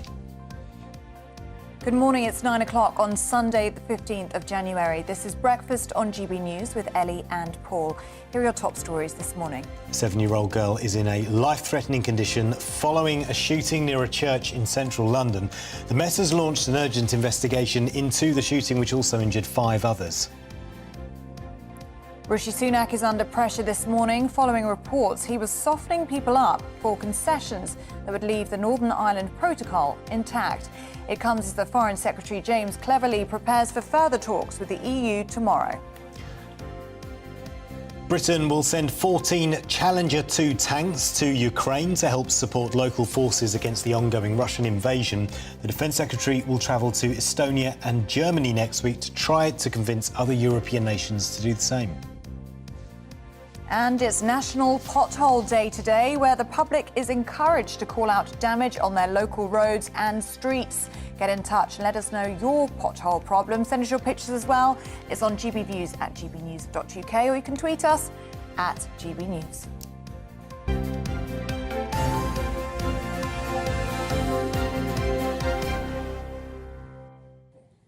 A 7-year-old girl has suffered life-threatening injuries in a shooting at a funeral in Euston in central London. Well, another girl, aged 12, and 4 women were also injured. For more on the latest, let's hear from crime and policing commentator Danny Shaw. Danny, really distressing news coming out of Euston. What's the latest? Well, police are making urgent inquiries at the moment to try and find out who was responsible for this terrible attack, which happened yesterday lunchtime as crowds were gathering at a church in Euston. It was a requiem mass for 2 people who'd recently died. Sarah Sanchez, who was 20, died of leukemia, and her mother, Frisia Calderon, died just a month earlier. And so this was a gathering that was taking place. It's unclear at this moment in time whether anyone in particular was targeted deliberately, whether this had some connection to the funeral or not. Those are the sorts of inquiries police will be undertaking. As well as that, obviously, forensic science officers, experts carrying out ballistics examinations, trying to retrieve evidence from the scene. That will be very, very important to them as they make their inquiries to establish who was responsible for this terrible attack. 6 people were wounded. One of them, a young girl, is critically ill in hospital. And I understand the Metropolitan Police are holding a press conference at 10 o'clock this morning. Do you know anything about what they are likely to say? Well, I imagine that we will hear from the police an update on the conditions of those who were injured. We will also hear how they've been progressing with their inquiries. They were obviously wanting to trace a car that was believed, where the shots were believed to have been fired from. This is being considered to be a drive-by shooting, as it's termed. So they will, I'm sure, be making anxious inquiries using CCTV and other methods to try and trace that vehicle. So we'll have an update from them about that.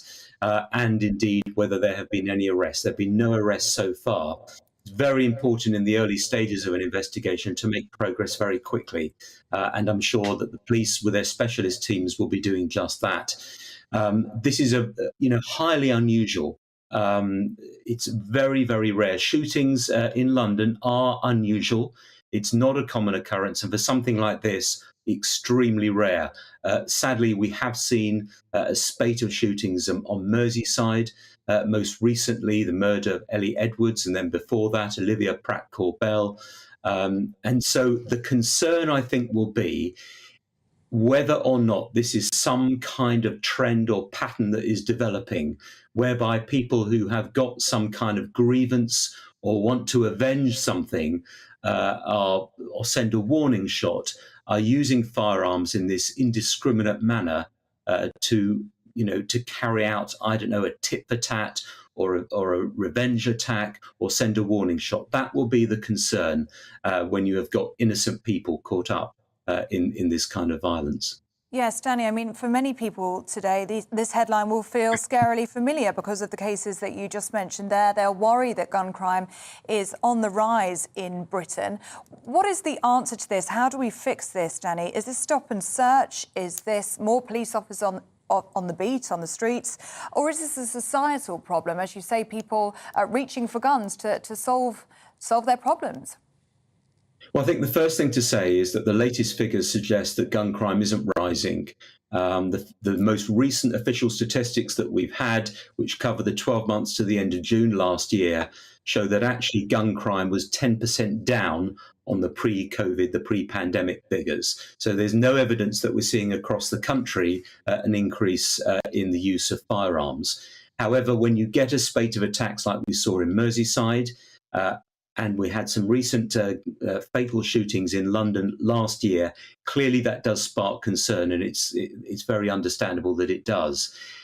Gun crime is rare. It's normally carried out by people who have access to firearms, such as organised criminals. Normally, organised crime is behind the most serious gun attacks, and police will be using intelligence to try and trace those who are involved. We have very, very good in this country, very good ballistics examiners, people who are experts at examining firearms and examining the bullets and the traces that shootings leave behind in linking firearms attacks and trying to trace the weapons to the perpetrators. So they'll be making use of forensic evidence, plus also intelligence. CCTV will be crucial as well. In terms of stop and search, I think it's very unusual to see a stop and a search resulting in the recovery of a firearm. I don't think that's something that really is going to necessarily make a difference to this type of crime, gun crime. But the concern will be that this is something that is developing into some kind of pattern whereby people feel that they can shoot indiscriminately to get their message across or take revenge, tit for tat, send a warning, whatever it is. That will be the key concern, I think, amongst police. Danny Shaw, crime and policing commentator. Really good to have your analysis on that developing story here this morning. And of course, we'll keep you updated on that Metropolitan Police press conference at 10 a.m. a little bit later on this morning. 7 minutes past 9. To our next story, which is Conservative MPs warning that the Brexit deal may be at risk if Rishi Sunak caves into EU demands. It comes ahead of a meeting between the Foreign Secretary and the EU's chief negotiator tomorrow. The Democratic Unionist Party and Tory backbenchers have both expressed concerns that concessions could allow the UK to potentially rejoin the single market. Well, joining us for more on this story and the other big political news today is the Defence and Diplomatic Editor of the Sunday Express, Marco Giannangeli. Marco, good morning to you and thank you so much for your company. So, reports this morning that Rishi Sunak could cave into EU pressure. What do you make of that? Is that well-founded? Possibly. I think Rishi Sunak knows that he is walking a tightrope. And I think he has to find that delicate balance. We have an economic situation in this country which needs addressing, and we need to find out how best to work with Europe whilst not, throwing all the water out of the bath at the same time. So, you know, I don't know about anyone else. I certainly wouldn't want to be Prime Minister today. Of a party which is kind of still riven with factions, although they've been very quiet for a while, and particularly I'm thinking about the ERG, who simply will not accept that the European Court of Justice should be ruling on disputes in the Northern Ireland Protocol. And the question is whether Rishi Sunak confronts the ERG and takes them on that, or says no, absolutely no, we can't have the ECJ, and that's going to be the big issue when it comes to resolving the Northern Ireland Protocol with the EU. That's where it is. You know, at the same time, of course, he has other problems. We have a massive announcement yesterday of tanks in Ukraine, and you know, this is a chap that's trying to straddle two stools, and he's doing a good job, but it's not easy. It's not easy. And what do you make of these fears that potentially talking about rejoining the single market? Keir Starmer's ruled it out, talked about closer alignment with the EU, but not rejoining the single market. Rishi Sunak's haven't heard him say anything like that. No, I would be very surprised if we rejoined the single market, frankly. It would be a complete betrayal of the mandate, a complete betrayal of a referendum. And I don't think that is on the cards. I truly don't. I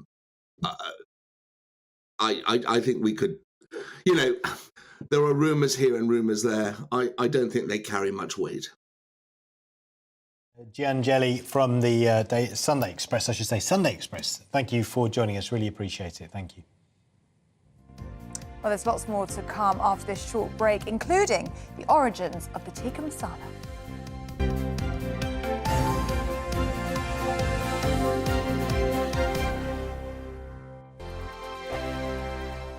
Monday to Thursday nights on GB News. At 6, it's Deebs & Co. 7 o'clock, Farage. At 8, join Mark Stein. And at 9, Dan Wootton Tonight, followed by Headliners.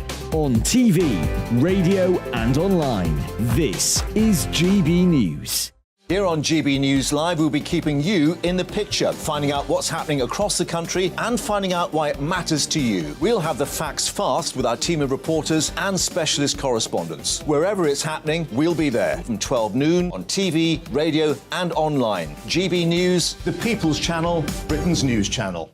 We are GB News, the People's Channel. Why not take us home with you by visiting the GB News shop at GBNews.store. You'll find all the official merchandise, a really good present actually for yourself, your friends or your family. We ship across the UK mainland at no extra cost. GB News, the People's Channel. Join my show Farage, 7 p.m. till 8 p.m. Monday through Thursday. And there you will get opinion, analysis, debate, and I'll cover stories that nobody else dares to touch. You've been cancelled. Join the club. Oh my goodness me. And then for the last 15 minutes, talking pints. We're over a drink. We have a civilised conversation with someone. We very often disagree, but we do it in a grown-up way. Come and join me on Farage. Monday to Thursday on GB News, it's Bev Turner Today from 10 a.m. We're going to be here for you, our GB News family, to keep you up to date, but also make you smile. There's a guy who went from puberty to adultery. And I can't wait to bring a few of my own opinions. I have no time for cultural totalitarianism. We'll engage in passionate, but always polite debate, with your thoughts and opinions at the centre of it all. Only on GB News, the People's Channel, Britain's news channel. Hi there, it's Stephen and Anne. At breakfast from 6 a.m, you'll always be caught up with everything you need to know, the latest headlines, opinions and debates. We'll bring you the good news and the bad, but most of all, we're here for you. Remember, send in your views and let us know what you would like us to talk about. That's because we're your news channel. And every morning at 6 a.m, it's breakfast on GB News. Join me every Sunday at 6 p.m. for Gloria Meets. In exclusive interviews, I'll be finding out who our politicians really are and what they really think. It's something that you would never want anyone to suffer. I didn't know what channels there were. B, I didn't think I'd be believed. I must have weighed about 7 stone and I'm 5'8". My instincts was to sort of cover this up. I mean, clearly that was a mistake. Join me every Sunday at 6 p.m. on GB News, the People's Channel, Britain's news channel. Hello, I'm Simon Evans. Join me on GB News for Headliners at 11 p.m, where I'll be joined by 2 of the country's top comedians as we take a look at tomorrow's newspapers tonight.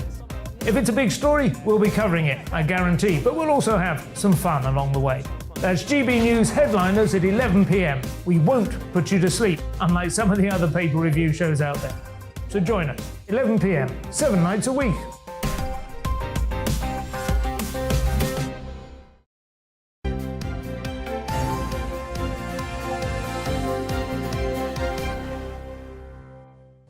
Welcome back. You are watching and listening to Breakfast with Ellie and Paul. And today is National Pothole Day. We've been talking about it all morning. Loads of you getting in touch with us. Craig says potholes in our area are being turned into 6-bedroom flats. OK, well, at least it solves the housing crisis, I suppose. That's one thing, isn't it? Something, isn't it? Mark says potholes and road cushions are a plague in Sunderland. I went over a pothole on a road cushion. I broke a coil spring. This car has a low-profile tyres, so less give on any unevenness. They can be dangerous and they can be expensive, doing a lot of damage to cars out there. Yeah, do keep them coming in. GBviews at gbnews.uk.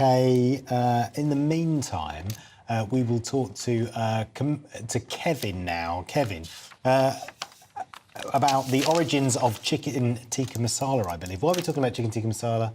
Because we're talking about fakeaways. That is faking your takeaway at home. And the reason we're talking about this is we're talking about New Year's resolutions, and mine was to stop eating out so much and to try and cook at home. One of the most popular dishes in Britain, as we probably all know, is the chicken tikka masala. So Kevin is here to talk to us about that famous dish. Kevin Woodford, the broadcaster and chef. And what's so fascinating about this dish, Kevin, is it's not even Indian, is it? It's actually a British dish. Well, do you know what? It's got a great history, OK? It really has got a great history because allegedly, and I really sort of emphasise allegedly because I don't go along with this.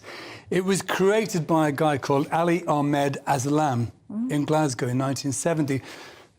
The reason behind the creation of the dish was because he was getting customers that were saying, look, you know, this is nice, this, but it's a bit hot, this curry, and it's not just that, the chicken's dry, because chicken's got no fat, so consequently it is dry.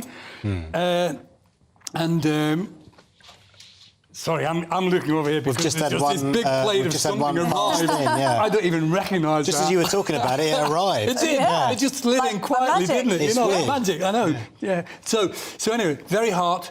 People didn't like it too much. The British didn't like it. They weren't used to it. And not only that, chicken was dry. You know. So this particular customer allegedly said to Ali, look, I love what you do, but can you not make this chicken a bit more moist for me, you know? And Ali thought, I can. What I'm going to do is I'm going to put some tomato sauce into this, into the curry. I'm going to put yogurt, I'm going to put cream, and he claims the right to that dish.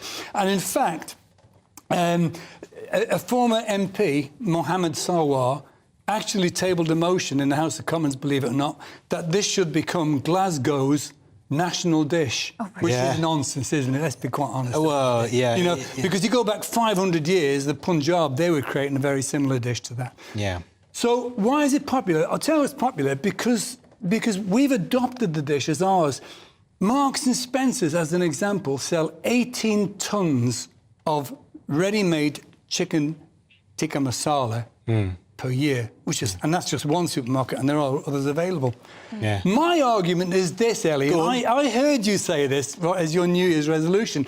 You go out and you buy one of these things here, this ready-made chicken. Yeah, can we get a shot of that lovely curry? Yeah, look at that. Really. It smells great. Really? I could eat that now, honestly. We'll test you on that later. OK, my argument is this, OK, as a chef. Yeah. Right. If I buy that in a supermarket, right, I've got to reheat it. It's going to take 20 minutes to reheat it. I could make that fresh in the same time. Yeah. By doing that, I'm buying really good ingredients. It's cheaper. Okay? Yeah. And the key to the dish is the actual paste itself. It's the tikka paste, the mozzarella paste, which is the easiest thing in the world to make in advance and store it in the fridge. And all it needs is a little blender and some garlic, some ginger, some turmeric, garam masala, a little bit of coriander, a little bit of cumin, blitz it all together, a touch of water, put it in a jar, put it in the fridge. And then to make the chicken tikka masala itself, all you got to do is sweat off, lovely, an expression from a chef, sweat off, heat off some little chopped onions, some red pepper, right, put the paste into it, spoonful of the paste, put the chicken in, put some tomato, chopped tomatoes, which you can buy in a tin, let that cook out with a bit of water. Voila. Then add some cream, a little bit of mango chutney, a touch of yogurt, and serve it. Now, that would take me around about 18 minutes. Bosh. Bish, bash, bosh. And it's nice. I mean, look at that. Yeah, For do you know what? All that goodness needs sake. now. Well, just give us your professional critique of that. If we just taste it and just talk us through why you don't think that looks great. Right, OK. And we should say that this is from a supermarket. We're not going to name it. We're not, no, because that would be wrong, wouldn't it? Yeah. OK, Give it a taste what's test. wrong with it? It's congealed. Oh. It shouldn't be congealed. It should be moist. There should be a glaze to it. It should shine. That thing, it looks as though it's been run over by a double-decker bus, right? Don't mince your words, Kevin. No, I'm going to be very polite today because it's Sunday. I'm normally ruder than... Yeah, he was being polite. Yeah. OK, here we go. Ready? Yeah. And out of 10? Can I go minus? Because that's has got nothing going whatsoever. And the key to this, right, is seriously, you're buying better ingredients. Who knows what's gone into that? Yeah. 18 tons from Marks & Spencer, it could be absolutely anything in that. Don't buy it. Make your own. Make your own. Make your own. That's the and on message that note, today. we'll have to leave it there. But thank you, Kevin. Really appreciate your time. Thank you, broadcaster and chef Kevin Woodford there. It's 9:20 coming up from 9:30 to 11 a.m. It's Camilla Tominey with the appropriately named Camilla Tominey Show. And she joins us now. What can we expect, Camilla? Well, I'm certainly not going to be cooking up my own chicken tikka masala, you'll be pleased to know. Good Lord. Kevin, that seems to be quite involved. No, instead we're going to have a massive dose of politics. So I'm going to be speaking to former Tory party leader Ian Duncan Smith on the show today. Obviously, I'm going to be asking him whether he's able to retain his seat at the next general election. He's in a marginal seat. Could be very difficult. I'm also going to be speaking to Shadow Northern Ireland Secretary Peter Kyle about Labour's plans for the Northern Ireland Protocol amid fears among ERG members, particularly that Labour are trying to give too many concessions to the EU. And then the big interview of the morning, guys, is former Commons Speaker John Bercow, the man many GB viewers love to hate. I'm going to be asking him about those bullying claims. I'm going to be putting it to him that he did try and stop Brexit and perhaps be talking a bit about personal matters in between. But we've got a jam-packed show, which I hope everyone will enjoy from 9:30. Of course, as ever, we'll be going through the papers as well with the legendary Michael Crick. Yeah. Looking forward to that, Camilla. Thank you very much for that, Camilla Tominey there, coming up at 9:30 here on GB News. Sounds like it could be a Prince Harry free zone as well, so that might be something to look forward to. It is National Pothole Day today. Lots of you getting in touch on that. Certainly got you talking this morning. David said it's not just roads, it's pavements, and if you struggle with mobility, it can be so difficult and dangerous. Yeah, we've also been talking about Rishi Sunak and the challenges that he's facing, certainly in terms of resolving the Northern Ireland Protocol. The Foreign Secretary, James Cleverly, is due in Brussels tomorrow for more meetings with the EU. Roy says Tory MPs knew all too well when they ignored democracy and insisted that the backstabber Sunak should be leader. Sunak and Hunt must go. Back to potholes now, and Cass said the problem is agency workers do a shoddy job, submit payments to councils who in turn don't inspect before paying the bill, and 3 months later the potholes reappear. Bournemouth, this is where Cass is watching us from, is a disgrace. Streets and pavements are death traps. Yeah, and on the NHS, which we talk about a lot, and understandably so, given the state it's in, Diane says before being referred by a GP, basic investigation is done, X-rays, blood tests, etc., so information is ready for the specialist. But we know the trusts are overly autocratic, so absorbing into a trust would make it worse. That is Keir Starmer's suggestion today in the papers, writing in the Daily Telegraph. the Sunday Telegraph, I should say, which is notable in itself. But his suggestion is that doctors should work directly for the NHS and not be kind of contracted out to them. Certainly interesting that it was in the Telegraph, right? Thank you so much for your company. As you just heard, the Camilla Tominey Show is up next. I'm Camilla Tominey. Join me on GB News on Sunday mornings for a politics show with personality on TV, radio and online. GB News, the People's Channel, Britain's news channel. Hello, I'm Craig Snell and here's your latest forecast from the Met Office. Well, looking ahead to today, certainly the brighter day of the two, and for most of us it will certainly be feeling a good deal colder than it did yesterday. So here's yesterday's area low pressure. It's now moving off into the continent, and that is allowing us to start to drag in some very cold air from the Arctic as we go through the course of Sunday. So out there at the moment, we've still got some overnight rain and hill snow across parts of England and Wales, but that will continue to sink its way southwards and begin to break up. To the north of it, lots of sunshine actually for northern England and southern Scotland, but frequent snow showers further north across Scotland being brought in on a fairly brisk wind. So feeling very cold up here, highs only 2 to 4 degrees. A colder day than of late further south, but actually temperatures around where they should be for the time of year. Going into Sunday evening, we're then starting to see further rain and showers move in from the west. As it starts to bump into the colder air, we may well start to see some sleet and snow, especially across the higher ground of Wales and the Midlands, maybe even Northern Ireland. Further snow showers too for Scotland, so again a risk of some further ice here. And then later on in the night, just keeping a very close eye on the southeast corner, could also see some rain, possibly even some sleet across the higher ground of the Downs down here as we start Monday morning.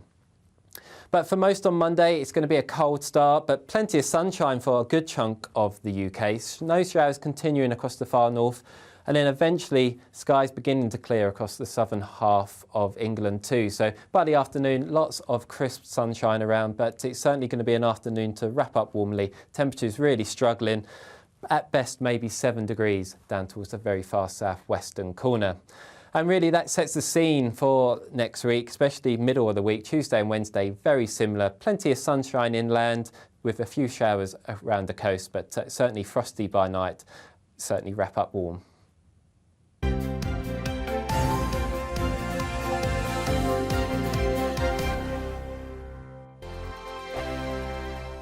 We are GB News, and we'd like to say thank you to each and every one of you for bringing us your conversations, for helping our great nation find its voice. We are here for you on radio, television, and online, across England, Scotland, Wales, and Northern Ireland. It's not the BBC, you actually get your facts right.